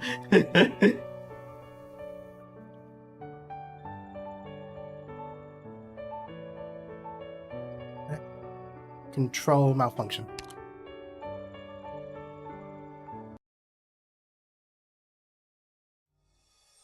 Oh yeah, this was happening as well. Hey mate, everyone else has already scarpered off. Why are you still here? Shouldn't you have left as well, Madam Sirius? Sirius, rather. Do I really have to, just because you tell me to? This statue is the fruit of everyone's labours. If anything happened to it, how could I break the bad news to them?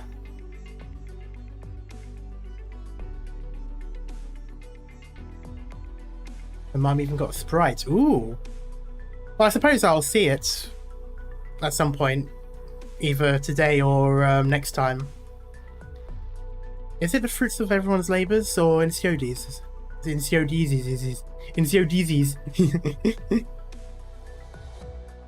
Insiodis nuts. Sorry. No wonder I saw the Saintess hold you back just now. I think I saw her tell you something too. You hardly sound surprised. I'm not an idiot. She looked completely blindsided. But how could that possibly be? It's just that, looking at it from her perspective, the best position she can be in is knowing a little bit, but not too much. And so she sent you to go the last mile for her, huh? Well, what is it then? Of the people currently drawing close, one is Degen, while the other is a Trilbury Asher from Victoria. Trilbury Asher? He couldn't. No, he wouldn't go that far. Did the Saintess ask you to stay just so you could warn me about this?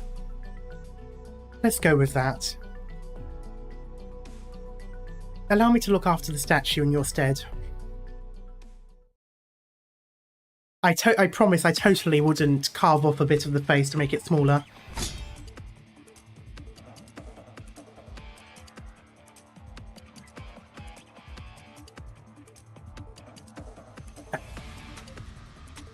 This ends here. Ugh. Sure enough, you are the Black Knight. I will not underestimate you.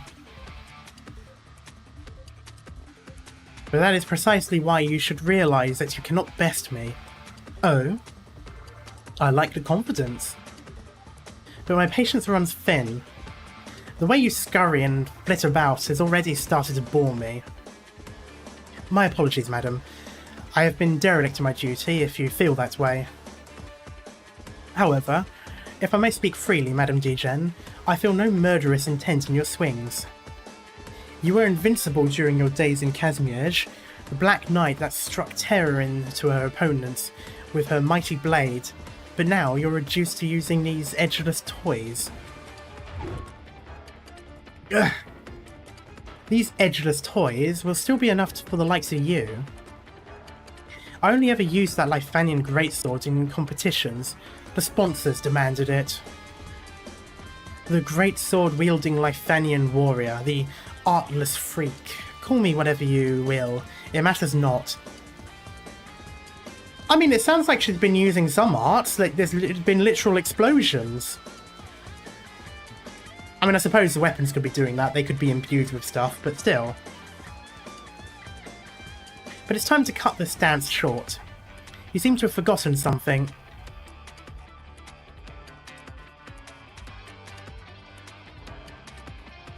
The reason why I started using these Degen thingies, I don't actually know what they're called, in the first place. What? Ugh.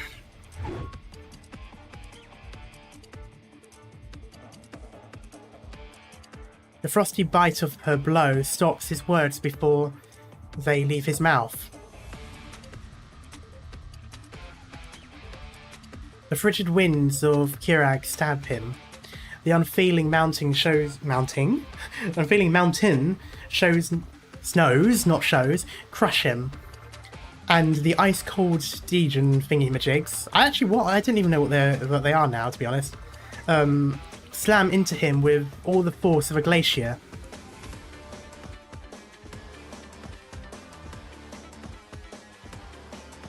Correct me if I'm wrong, but aren't glaciers really slow? Like, really slow moving because they're partly frozen.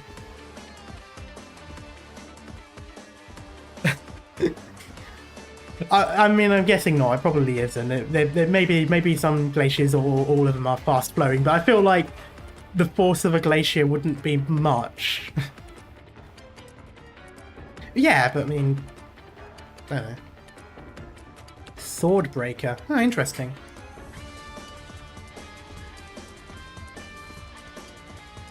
There is no resisting such an attack. Ugh. This is but a warning. There are many who wish to cause trouble for NCODs, and if I could crush them all dead, there would be a lot less trouble for me.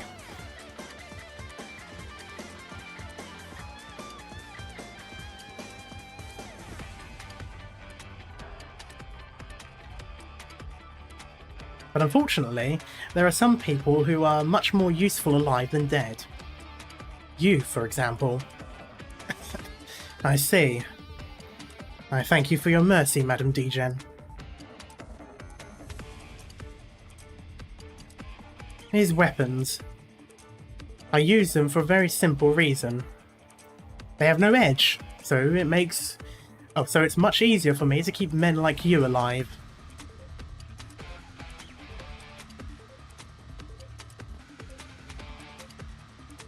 If I were to use a little more force with these blunt weapons, most would become nothing more than mincemeat.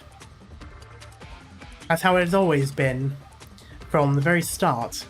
Although I like that she holds the long sword, though, even though... Because I'm assuming those two are the sword breakers. But what she's got there is clearly a long sword with the... Actually, to be honest, with how long that hilt is, it could actually be a great sword.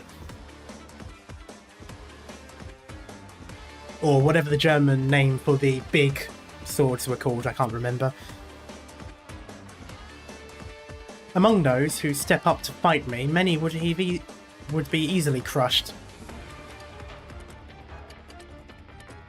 It does not matter if you are a caster of Lifanian or a knight of Kazmierz. In the end, You are the same. No, not Zweihander. That I know is just a longsword or two-handed sword. But there is another German named sword, and it's like big. It's a big sword, like a very big sword, bigger than a longsword. Either it is a type of greatsword or it's bigger than a greatsword. I can never remember.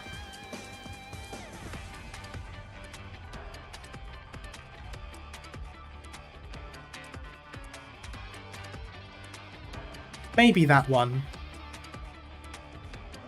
I recognise it starting with a G, I suppose. Faith, ideals, grit and perseverance, firm determination. They all fall short before sheer brute force. No, she's my kind of character. Just brute force of the enemies. It's hilarious. Being broken too easy is its own complication. A sword from Final Fantasy, I win. I mean, that's essentially most of those swords, isn't it? The woman who took her weapon's name looks down disdainfully upon the Victorian before her. He had been by no means an easy foe to handle, so it was up to her, and only her, to face him. Interesting.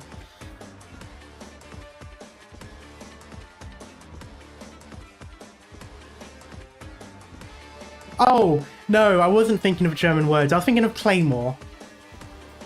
There might be a German sword that's a type of claymore. That might be why I was getting confused. But no, claymores are a bit bigger than a longsword, and I think they're supposed to be a bit bigger than greatswords. But I'm never sure if that actually is true or not. A lot of people argue whether or not it is a greatsword or not. But even so, it has not been particularly difficult to defeat him. The road from being a destitute, artless nobody to becoming the Black Knight, 3-time consecutive champion, was not an easy one to walk. Yeah, I know Claymore is Scottish. Oh, I'm... bleh. Claymore is Scottish, it's a type of greatsword, or it's bigger than a greatsword. I think there's a German equivalent that has a specific name, that might be why I was getting confused. It's bleh.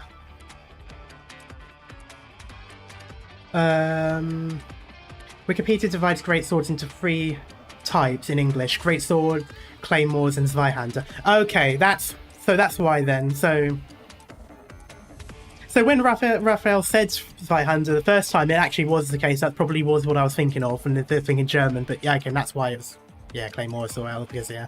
Anyway.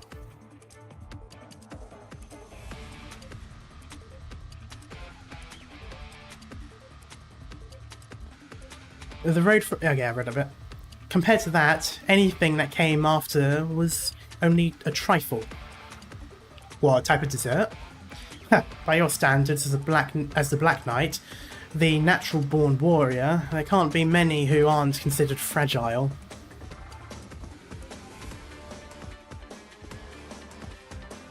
Yeah, I know most claymores aren't a big slab of a blade, but they are like big greatswords. I do remember that much at least. They are essentially a greatsword. They look like a greatsword, I suppose. Hardly. If you had been even the slightest bit more serious, I would have had to put in a lot more effort. Unfortunately for me, as an intelligence officer, it is not in battle where I have to get serious. Man, he's still running.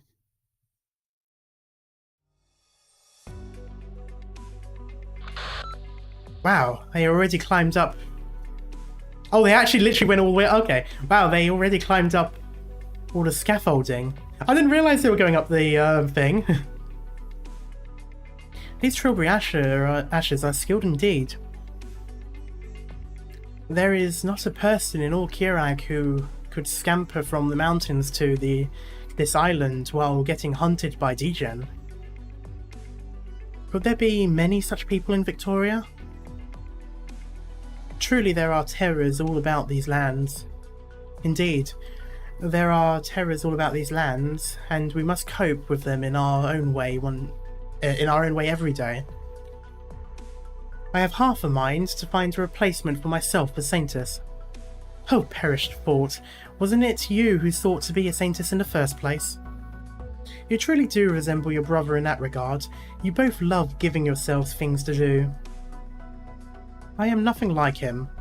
Oh yes, alright, he's very much like you then, is that better? Kya. Yes? Do you still remember our agreement? Which one? This is no time for jokes, Kya. Yes, of course I remember. Kyogander needs only watch over her people, nothing more. Yes. At the time, I had already begun doing some things under the table. If we depend on her even for this matter, then whether it was him or me, our ideals would be but empty words and bluster. It's not quite so easy as being a bystander, you know. I ask her only to be patient for a little while longer. Alright then, although I'm not sure if she can even hear our little agreement.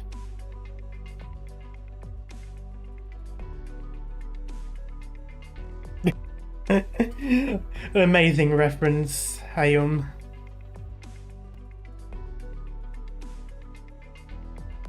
I'm now just imagining the Silberneherze, like, you know, rapid punching her torso, like, with, like, nothing seemingly happening to it.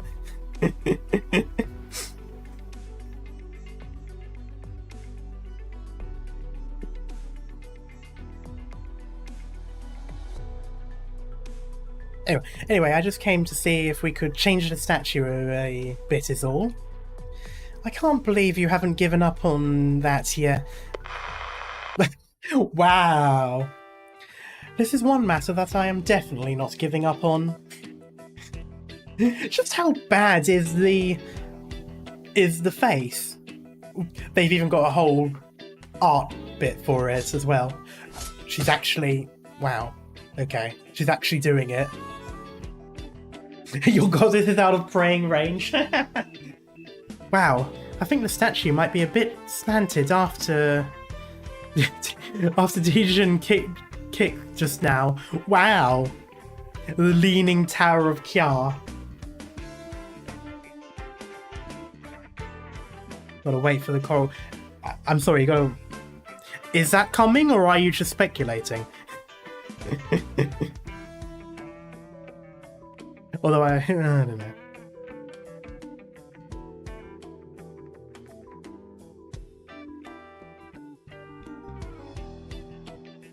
That Silberneherze isn't half bad either. Him grabbing the statue's finger to adjust the balance of his body was... sure was a surprise. That there's the real deal. Oh right, she hates money, yeah. She would be ripped as hell though, wouldn't she? Please animate it. I know they do need to. Do you think they could help me thin out the face a bit? Imagine like fighting essentially, well not to the death, but might as well be. And you just hear just a little bit further down from them, yoo-hoo! Could you break this for me, please? I can't believe her. I was far too naive from the start, thinking that it didn't matter what I looked like on the outside. It made me not really care much about my appearance.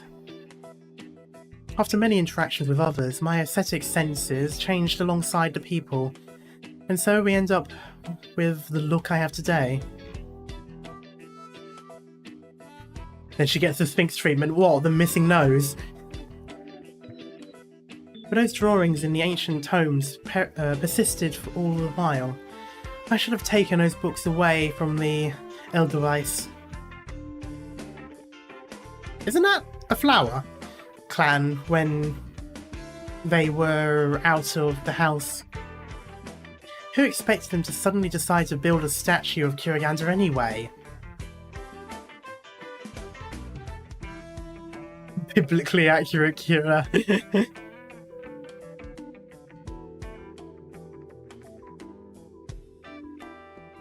Edelweiss is a German name for a flower, yes. Yeah, it's the one in the mountains, right? Is it the one? Is that the one? There's like a song about it as well from Sound of Music, I think.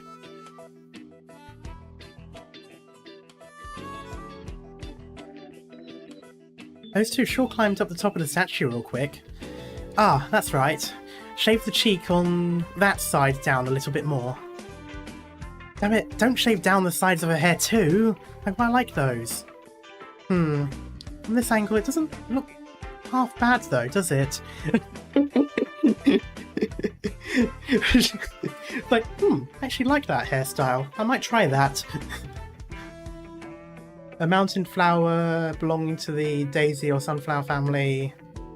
The plant prefers rocky limestone places at about, quite high up.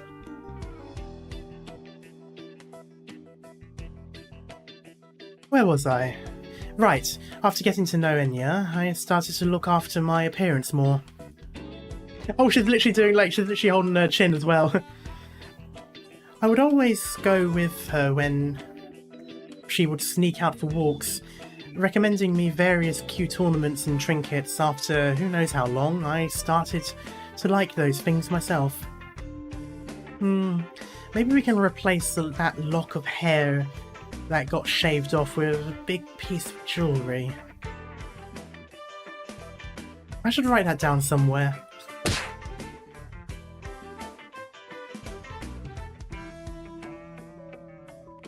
Ooh! Oh, the kick is... Oh, she literally kicked him as well. Also, what are you on about? The face isn't wide at all. Or maybe it's because they've already done it. Must be tough being a Silberneherze. It looks like he was just about to jump down from the top of the head himself, but then Degen sent him flying with a mean kick. Poor guy. No, we don't feel sorry for him. He's too bad at his job to feel sorry for. Now that I think about it, those other fellows that Degen fought, I wonder if they felt the same way as this Silberneherze. They probably felt worse. Hey Ron, hey Billy, that hurt. Knowing that you're not truly a match, but with no other option but to struggle for your life, unsure if you'll have the opportunity to get out in one piece. Until finally you realise that there really is no such opportunity. No. Those with more mercenary motivations for battle are much weaker than him. Are you satisfied? Yes? You seem to be quite pleased while you were watching us give the statue a light trim. Is it to your liking now? It's not bad, I'd say. Good. I feel sorry for whichever clan made that top half of the statue. Where are you going? Despite the fall, he is not the type to die so easily. He will be back soon enough. I'll resume keeping an eye on him. You're certain he won't best you next time? He was no match for you during that fight earlier, but I fear that if he had truly put his heart into it, he would have proven the victor quite easily. Moreover, there's hardly a guarantee that he's not bait, correct? I will leave that sort of thinking up to Enceodes. Enceodes cannot be here at the moment. Surely you know that better than me. Allow me to take the lead. You? Or to be more precise, allow the Saintess. Yeah, she had to very quickly go back on that one, didn't she?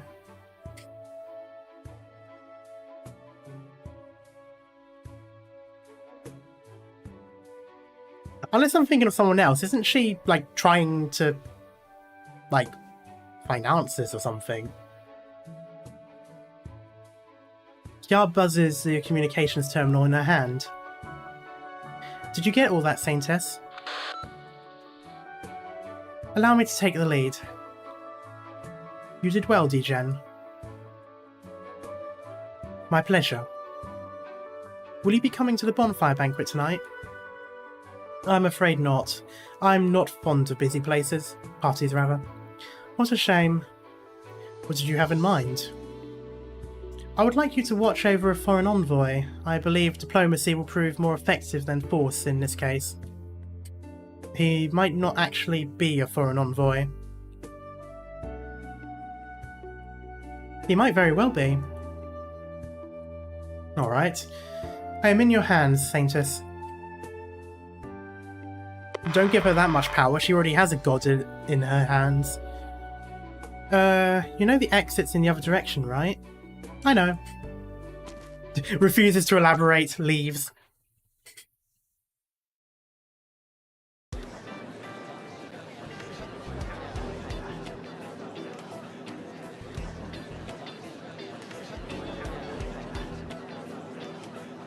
Phew. He should be able to pull through, right? Alright, stop rubbernecking. Clear the way. Let's think of a way to get him out of that hole first. Based on his clothes, he looks like some kind of foreigner. I don't think even we could handle water that cold. Hey, mind if I ask what's going on here?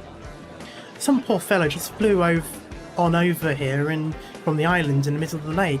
Smashed a hole right through the ice. What? Alright, coming through. Make way, excuse me, thank you.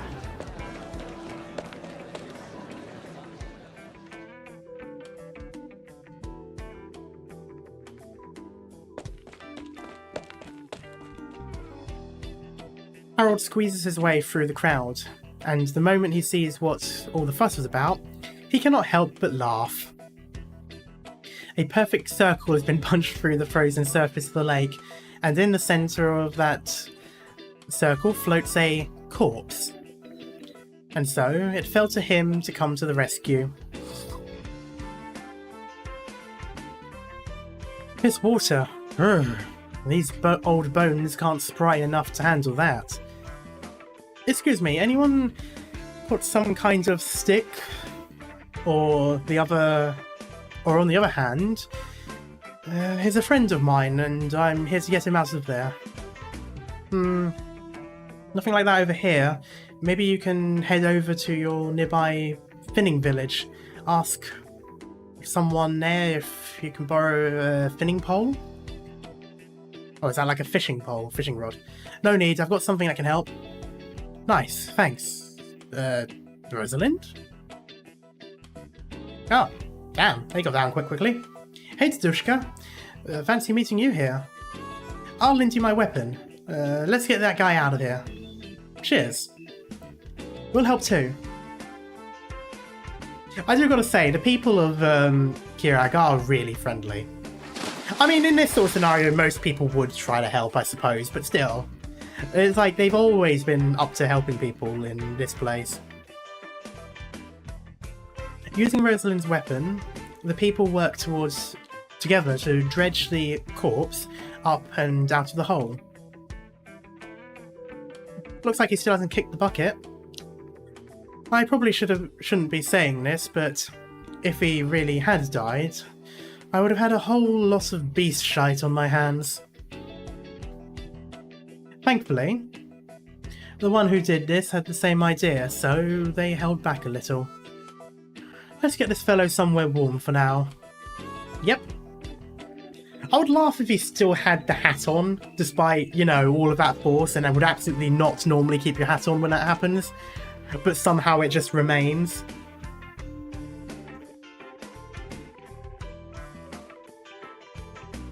Guess going by my father's sounds from downstairs, someone hit the goal with a soccer ball? Oh, maybe. Harold, smash or pass? Pass is a bit old for me. Ho, shopkeep. Don't call him a ho. Spain 1-0 in the lead. Of course it's in a lead. They're against England. It's physically impossible for England to win a match. Or not win a match, win a game. They will win every match up until the final, and then they'll always lose. That's how it goes.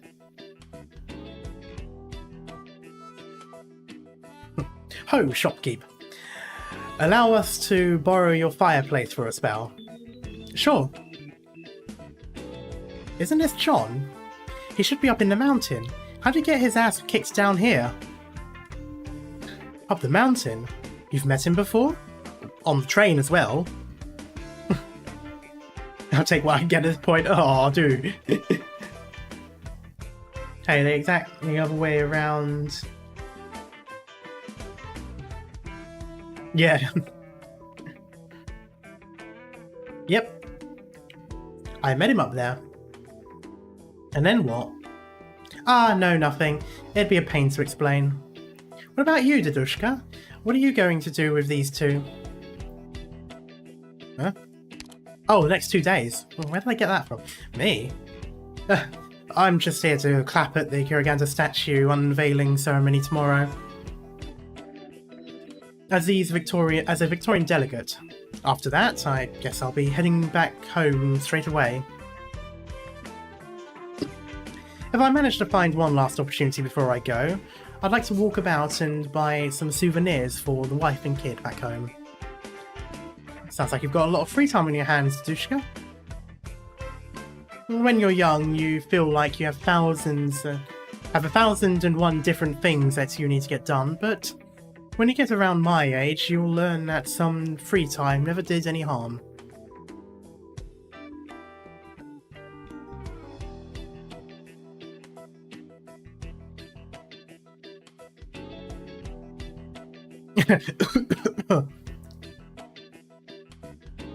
Ah, the dead rise.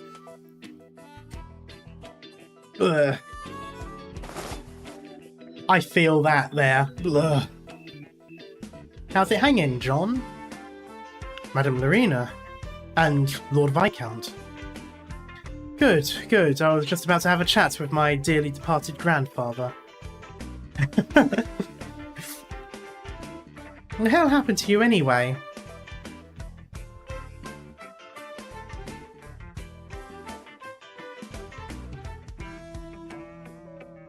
It's a bit of a long story. Are you getting along with your father? Alright enough, I guess. Father? Did I miss something? It's a bit of a long story. I love that they're both there.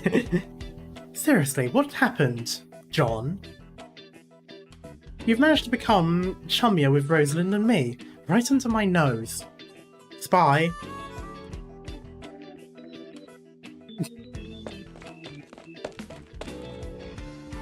Finally found you. Saintess? The Saintess? Pramanix? I love that. Everyone's like, the Saintess, the Saintess. Oh, hey, operator. Ah, Leto.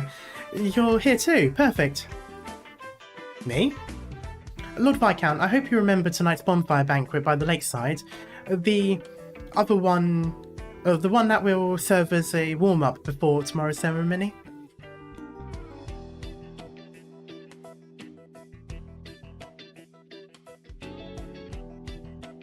I had heard that you had been having your fill of scenic tours of Kirag lately, and I feared that you had forgotten, which is why I decided to give you this little reminder. Of course I remember. Worry not, I shall definitely be there. Romantic sounds like right out of Asterix and Obelix. Yeah, true. I was thinking of Pentatonics, I think is the name, the band. Well, they're not really band, they're like an a cappella group, or however it's called. Will you be coming too, Leto? To the bonfire banquet? Sure, I'll come. And I believe this Strawberry Asher is a friend of yours? Yes, quite. As a friend of Lord Viscount, naturally you too are a guest of Kirag. I hope that you will do me the honour of attending our humble banquet. Whatever reason could I have to refuse an invitation from the Saintess herself? England equalised? Ooh, nice. Very well, it's settled then. I will say, one thing I'll say about the football, while I genuinely don't care who wins because I like either side, it would be funny if England wins just because of how obsessed with football Spain is. Like, people always talk about English football fans, but no. It's the Spanish football fans that are... Oh.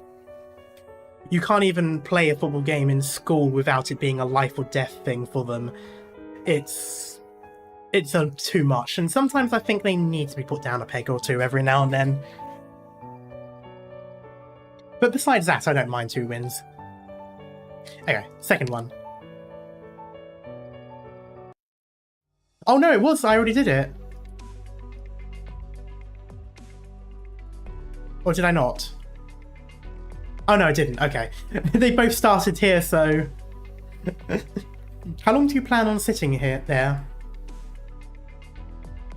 He already knows of the place. He will turn up sooner or later.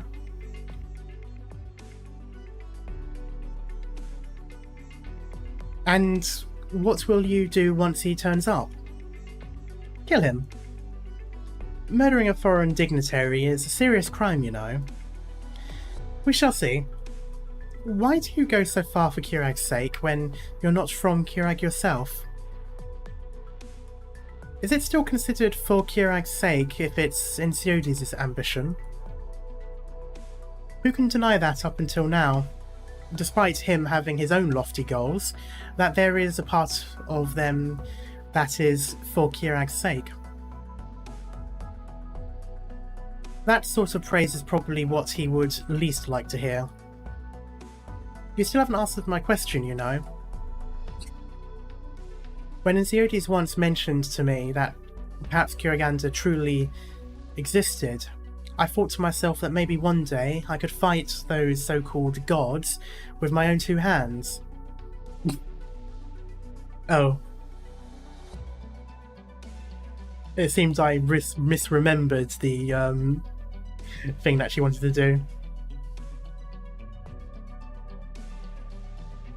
Now I see that was simply wishful thinking. And why is that?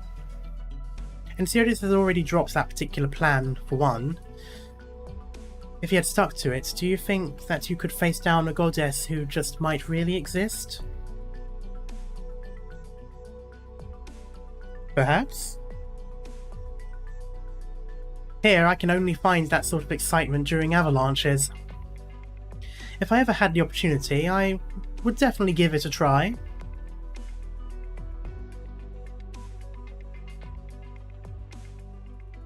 Do you think you will win? No. I have stood against the avalanche, but I have never once triumphed. I understand. You are simply in it for the challenge. I mean, she was a competition knight, it does make sense. And you consider the matters that are happening in this land to be suitable for that purpose. It's hardly as lofty as you think. This is just who I have grown to be, nothing more. Very well said. You may head back now, Degen. You will not find your battlefield here. If that is what the Saintess wills, then forgive me for being unable to comply. I will decide my own battlefield. And what if I said that is what Kiraganda wills? I will then wonder, why are you the one conveying Kiraganda's will? I am the Saintess's maid, after all. That won't fly anywhere. So what you are saying is that the will of the Saintess is the will of Kiraganda? Rather that Kiraganda supports the Great Saintess's opinion on the matter. At least that is my guess. You are not even remotely sly. It's a good thing that that Degen probably has most of her stats put into strength, not as much in intelligence or wisdom. She does not succeed the perception check, let's just say that. Ominous thunder roaring in the background.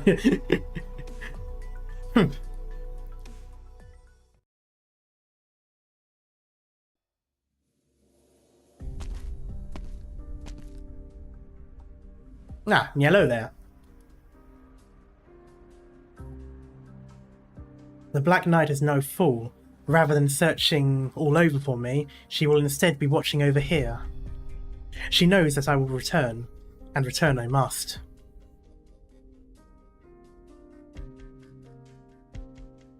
Oh, if only I could return home.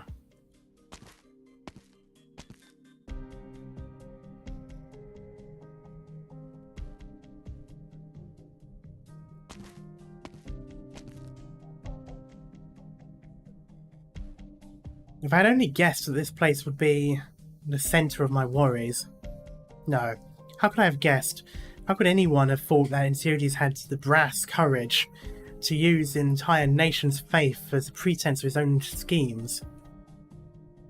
He truly is someone that the Duke was wise to invest in. And that Saintess, is she really not aware of a single matter going on behind the scenes? I love that the man just makes his own conspiracy theories.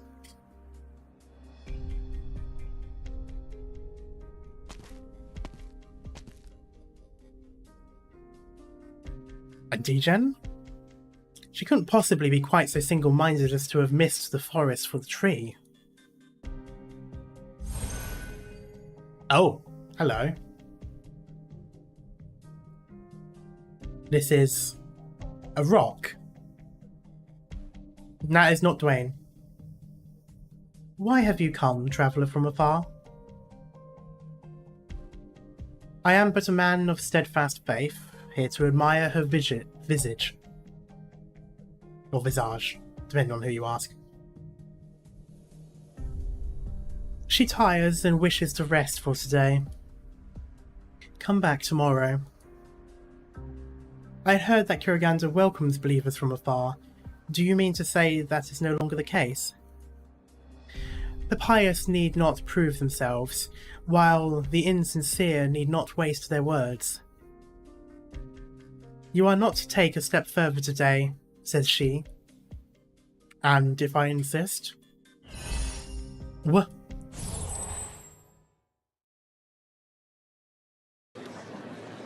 Damn.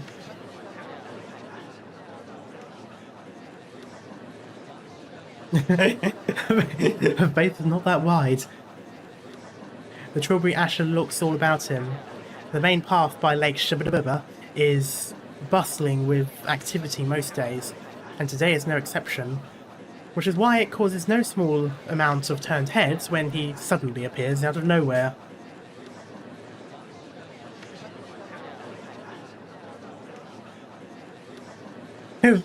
Spy report to her Grace number 145. What the fuck?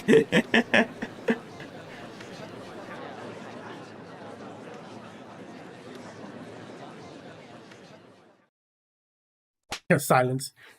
Oh, damn. Suddenly he smacks himself in the face hard. Hey, when did that guy pop up here? There. Look, he's slapping himself for some reason. Think he's some kind of lunatic? The Trilbury Asher takes no note of the people around him, simply turning his body in the direction of the statue of Kuraganda. The imitation of those devout followers he performed in imitation of those devout followers, he performs a quick gesture of prayer. Kuraganda's blessings be upon you. This was the first time he had done such an act since stepping into this land. After doing so, he turns to leave without a moment's hesitation. I suppose, to be fair, if you talk to a random weird rock that tells you to piss off because the goddess doesn't want to see you, and then you get teleported away, yeah, I think you sort of have to just, yeah. I mean, I think at that point I would probably just give a prayer.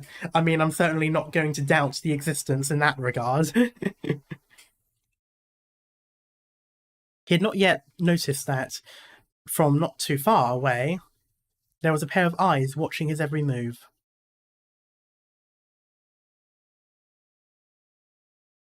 The goddess you were calling is currently not available. Yeah, I love that.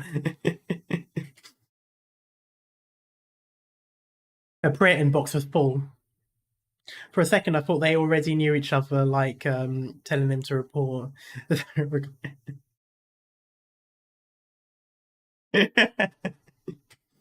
Don't worry, I read both jokes. Pretty obtuse to remain atheist after that. Yeah, literally. The old mighty mitre.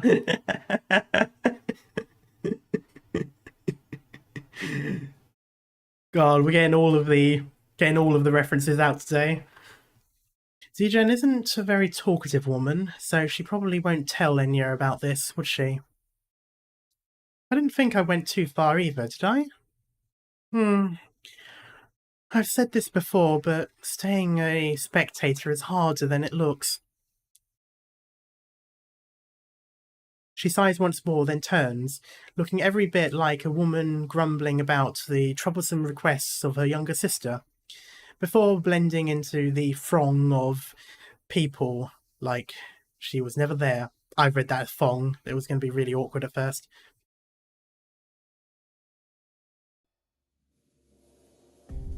Ah, train station again. Stop right there. Vintner. Ah, hello, Captain. Who are you? Well, it's like this, see? There's going to be a banquet held by Lake Silberneherze tonight, right? I'm here to deliver the wine. Wine? I'd heard the news about that earlier. Come with me. I'll need to verify this. Alright, sure. Stand over here. Don't move. Pat him down. Alright. Oh, I'm guessing his... those might be cat ears. Maybe his, maybe this is Yasha again.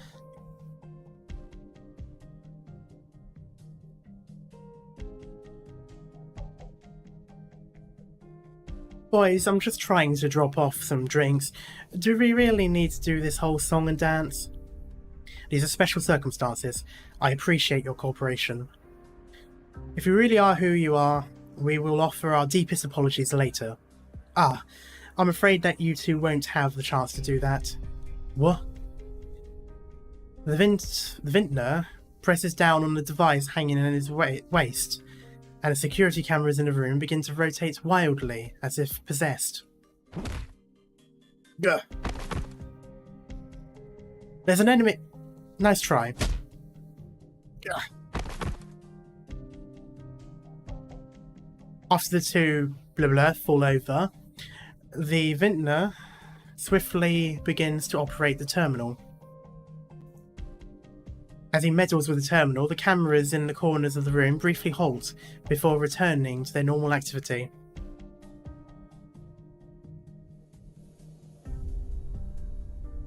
Yeah, that is true. I was going to say, because we were fighting them. They were the enemies, weren't they, in the previous event?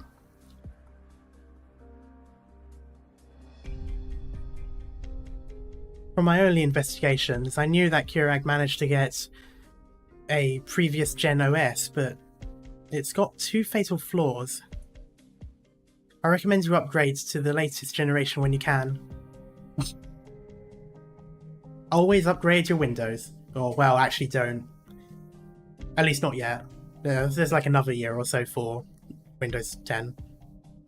Naturally, if Kurag were to become part of Victoria, we would provide one free of charge. Ugh, no. Vintner breathes a sigh of relief, but then immediately doubles over. Looks like my wounds are about to reopen. Windows 11 sucks. I have not moved onto it yet, and I refuse to up until the last moment. The destructive power of the Black Knight is no joke. But she can hardly be everywhere all at once. As for Kuraganda, I'll worry about that later. At least she didn't prevent me from finding this place. He stands up again, ambling towards the nearby barrel of wine. The barrel is heavy, but as he draws close, it is immediately obvious that there is a distinct lack of the scent of wine in the air. What is stored inside the barrel was not wine, but metal. I had investigated the amount of metal Kurag was procuring, and at the time nobody had any issues with the numbers. But if, say, the metal that was used for the construction of the statue was not all put towards that purpose, where then did all the remaining metal go? And where is the metal in the barrel slated to go next? I said that while the Black Knight's fearsome, she is not so strong as to cut through steel like butter, and I was right. He turns back to operate the terminal once more. As his fingers unceasingly type away at the keyboard, various charts and diagrams continuously pop up on the screen above him. After a long, long while, he finally stands up. Anyways, there we go. There's still a few hours to go to the banquet, so allow me to give a quick inspection, Siodes. Are you really so much a fool, yet you would dare to stand against Victoria?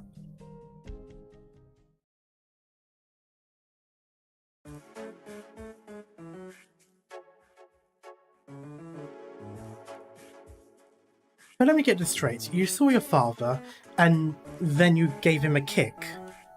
Yep, felt real good. I wasn't that angry to begin with, but once I saw what he looks like, and what I assumed my papa would look like...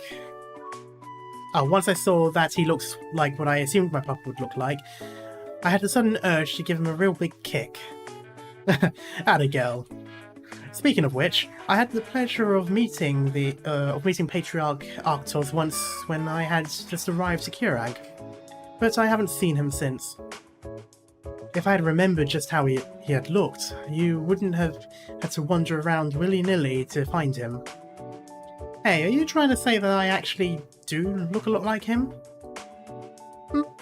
Well, now that I think about it more, thanks to the beard of his, even if I had been drinking with him yesterday, I don't think it would have been that easy to notice. I told him already, that bearded look just isn't in these days. What if he shaved it off? Please have a sprite of that. Eh? Oh, nothing, don't mind me.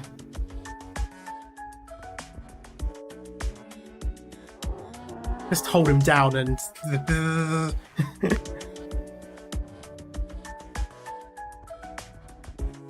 Hey, look over there. That's a whole lot of burden beasts. Oh, the villagers from nearby are here too. I'm thinking that this will be a mighty fine night. Eh? There's a burden beast bumping its head against you. Oh! If it isn't my lovely Lily. That girl ran over the moment she spotted you. Good gal, good gal. Hey, Dadushka, is this the Lily you were talking about? Oh yeah, I thought I saw before. Indeed, she was the first burden beast I met when I arrived in Kirag. And she has become, dare I say, my dearest friend ever since I arrived. Oh, aren't you a little cutie pie? Oh, can I pet her? But of course, Lily's an affectionate girl. Affectionate humming. I think she likes you. Rosalind, it seems you really do have Kirag blood in you. Whoa, she's licking me. Do you want to ride her? Can I? It should be alright, right, Leonis? It's alright, kid. Alright, help me up a bit, Dadushka. Okay, grab onto my hands and 1, 2, 3.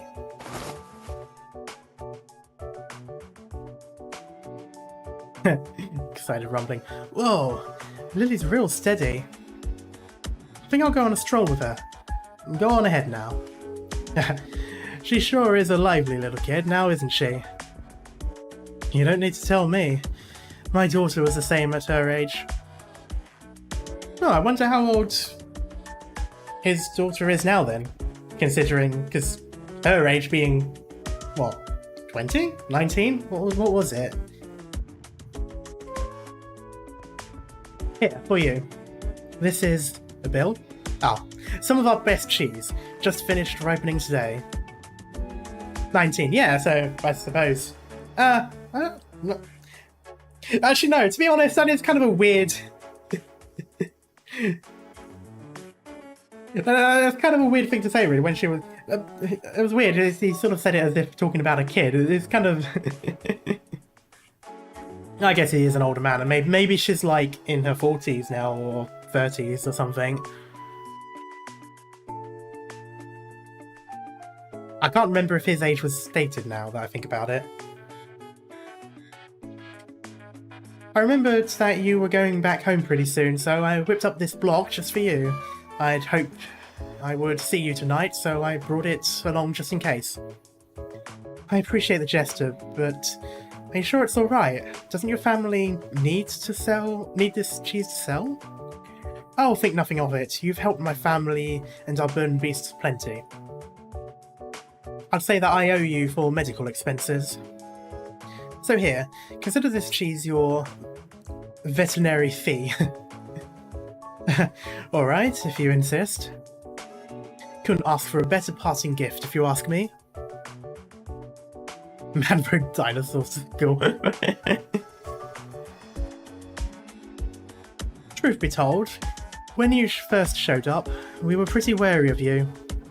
But after the whole month with you, I feel like we're best of friends. So I'm not going to get all mushy with you. Just remember that the next time you're in Kurag, we'll always have space at the table for you at my farm. I will. I really will. Spain one. Ah, okay. Sounds about right. I shall expect to hear fireworks soon. Ah, Leon. Are you acquainted with the Lord Viscount as well? Ah, Saintess, yes. Harold here's become a right celebrity here in our little village. I see. I hope that you and your burden beasts continue to enjoy yourselves. Oh please, getting to meet the Saintess is plenty of joy for me already. This banquet sure is festive, Holy Saintess. Indeed. Though there will be plenty of pomp and circumstance at the ceremony tomorrow, the populace at large will only be able to watch it via the news cameras. Which is why I arranged for this banquet to allow all of Kurag to enjoy the holiday cheer. You truly are a great Saintess. May I ask where the Trilbury Asher might be? He's a bit of a sombre fellow, not a great lover of festivities. I would hardly say that, my lord. While it's true that I am not a fan of festive crowds, that has hardly anything to do with my personality. I'm afraid that I was observing Kurag's magnificent scenery and lost track of time. Do forgive me, Holy Saintess. I'm glad to hear that you appreciate Kurag's natural beauty. I hope that you enjoy tonight's banquet just as much. Indeed I will. Ah, that's right. Harold, I have some wine here. Does your friend here drink? Oh, I think he had quite a lot at one particular moment. Come, let's have a cup or two together. Aye.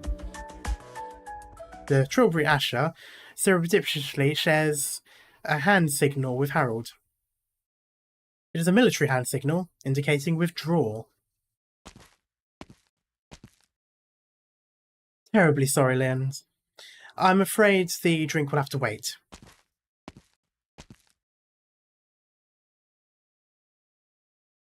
Oh? I'm back, Dadushka. Huh? Where'd he go? He got pulled away by his friend in black. John? No way.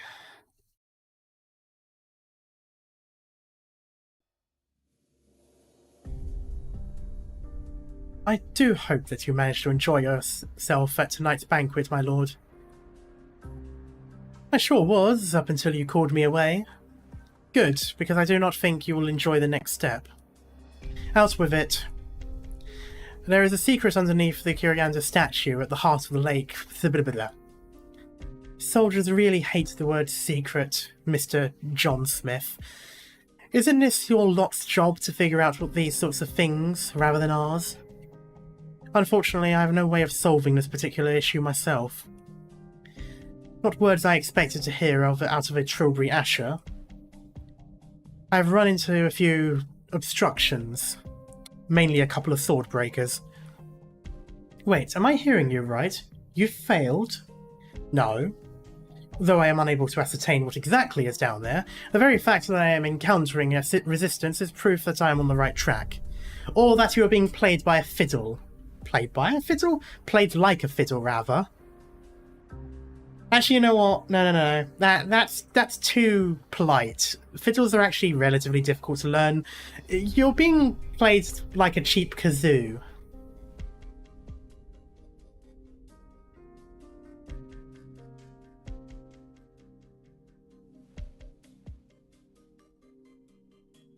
Did Doctor give Leto an emergency plan? No doubt.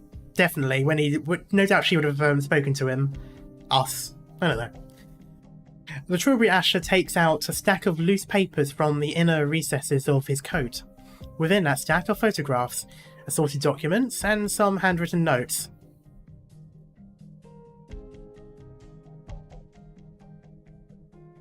Harold takes a few to look at himself. To take a look at himself, there should have been a comma there, really. It should be a closed thing. And immediately, the smile on his face freezes. Goods loaded into the wine transport carriages. The true flow of the Orion supply chain. Orion. Transport route itineraries.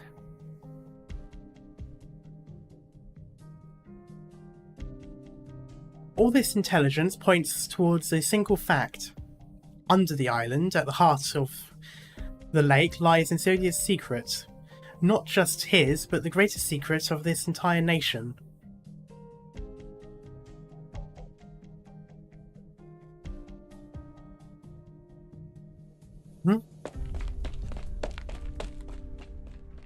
Oh, she heard.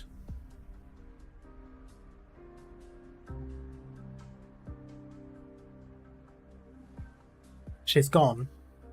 I know. Oh, damn, they're both really on top of it. Allowing the daughter of a Kiag politician to hear that was not good. I'm a soldier. I only care about real battles. Is this something that you intelligence agents should be handling? She barely even knows whose daughter she is. What could she possibly do? If this makes her recognise what is brewing in this nation and make her cut her visit early, this is not necessarily a bad thing. She is, in the end, merely a citizen of Ursus. I'm not the one to make an enemy of that empire. Perhaps I misjudged you during our earlier meetups, my good Trilbury Asher. You and me both, my lord. Perhaps it is a good thing that people like you and I are wary of one another.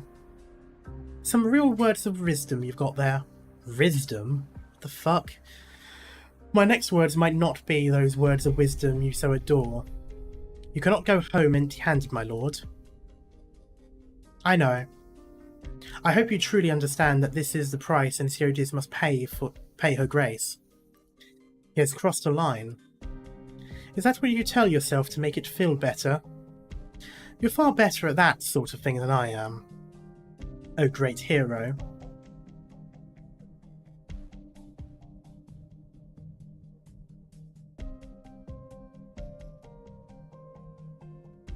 Considering the fact that I've rarely seen the Ashes actually do anything useful during the Victoria War, he really has no right giving him lip by saying that so sarcastically. The banquet continues. Oh, there's the fireworks. People gathered around the bonfire, singing merry tunes and dancing, welcoming the arrival of tomorrow. In their minds, tomorrow will certainly be a bright, jubilant festival day, one that would compel anyone to break out into ecstatic dance and vibrant song.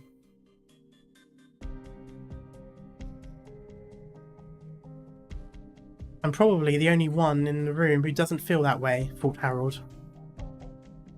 He suddenly feels a little chilly.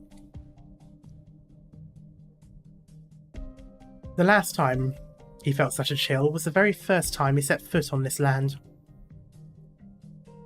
He felt like what he really needed was a bottle of wine, perhaps a whole barrel. Harold, I've been waiting ages for you. If you were any later, I would have finished the entire bottle myself. Why are you drunk on just one bottle, not even finished one? Look at me. Do I look like the sort of person to miss out on a fine drink? Come, tonight we drink till we drop.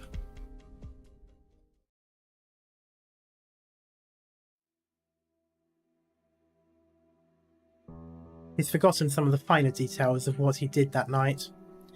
Perhaps he danced a merry jig from his hometown by the bonfire, or perhaps he grabbed some unlucky fellow to sing some folk songs of Kirag with. Ah, that's right. He seemed to have spent a good amount of time discussing the finer points of Kirag veterinary techniques with a guardrail.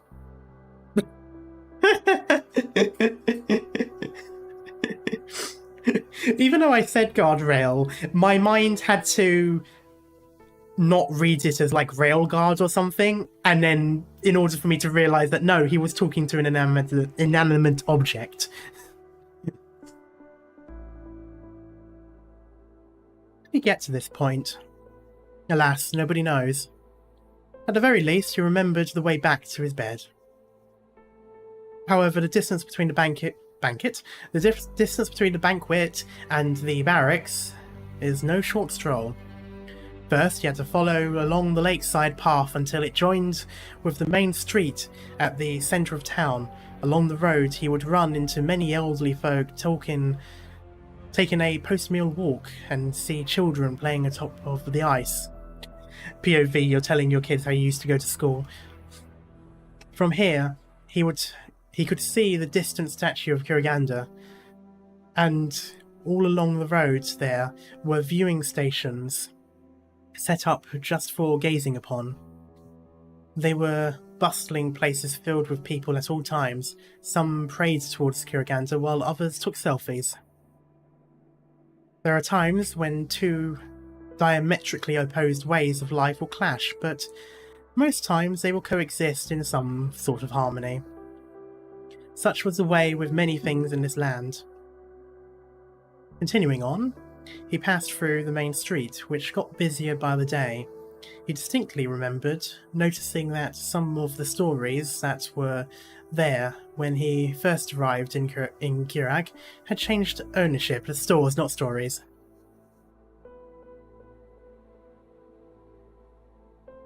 In a small alley close to the centre of the road, there was the latest restaurant that he had fallen in love with. This restaurant had managed to meld together the flavours of Victoria and Kirag together into their dishes. And suffice it to say, he was a big fan. I mean, to be fair, that's basically the fate of all Victorian cuisine, or, well, British in the real world. We basically just abandoned making our own stuff and went into fusions. Which I suppose makes sense when you make a world-spanning empire. You kind of do just use what everyone else has. The restaurant was run by a young couple. The wife, a Kirag native who had learnt the culinary arts in Victoria, meeting her spouse in the process. The two of them started a family, returning to Kirag to set up their restaurant, hoping that they would be able to have a better life in this flourishing land.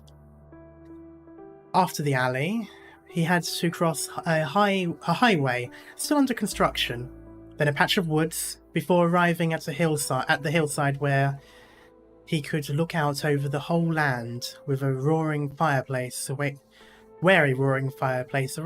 him. At the moment when he stepped over the edge of the road onto the soft soil, he became quite aware of just how much further this nation had to go to be considered well developed. But walking through the tranquil woods immediately put a stop to that line of thinking. Though he often jabbers away with other old men whenever they meet, lately he finds himself thinking back to the time of his youth. The golden wheat fields rustling in the evening breeze, his younger self running about within as though he were without a care in the world. Yes, without a single care in the world. As he walked across the icy ground, as he found himself cloaked in a snowy silence, one thought came to the forefront of his mind. He was no longer young.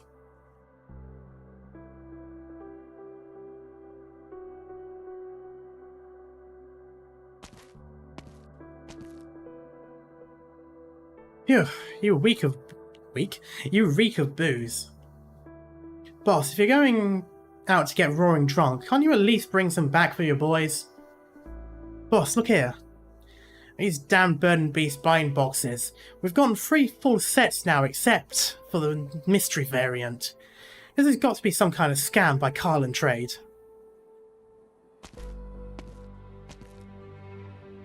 He pulls out a remote control from the deepest recesses of his room, constantly flicking through various slides on a projector. Every single one has information regarding Kirag, possible marching routes, the locations of military bases, the distribution of sentry posts, investigations into the blue thing. Within a week of him arriving in Kirag, all the intelligence was already neatly organised before him, and yet again and again he forced himself to stop thinking about these matters, to the point that he has managed to memorise most of it. He throws aside the remote control and grabs a collapsible chair close at hand, throwing himself deep into its embrace as he closes his eyes. Rather than looking at maps and military sand tables, he much prefers listening to the subtle sounds of snow falling on branches, making them rustle and creak under its weight. It reminds him of the sound of waves of wheat, rustling under the moonlit breeze. Boss? What's the matter? Don't mind him, he's probably just drunk off his gourd. Let's get back to what we were talking about just now. I heard the Lithanians want to build a new city, mostly to get foreign trade going. Check out those preferential policies. The calculated returns for investments are unreal. But reality never goes the way he wishes it to. Just like how his father always yelled at him to get out of the wheat fields and continue his training at home. Just like when his pipe stem loses a piece without him knowing. Just like how his lost leg would never return. The hubbub of the barracks fades away as his men all look towards him. His men, his lads, his soldiers.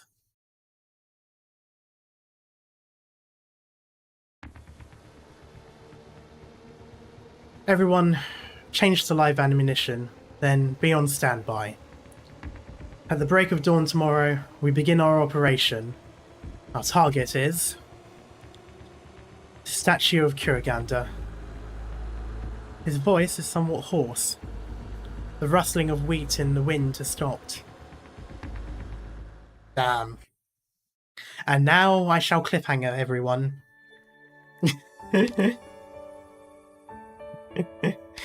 I will be doing these last 3 the next time I stream, which will probably be Wednesday or Thursday.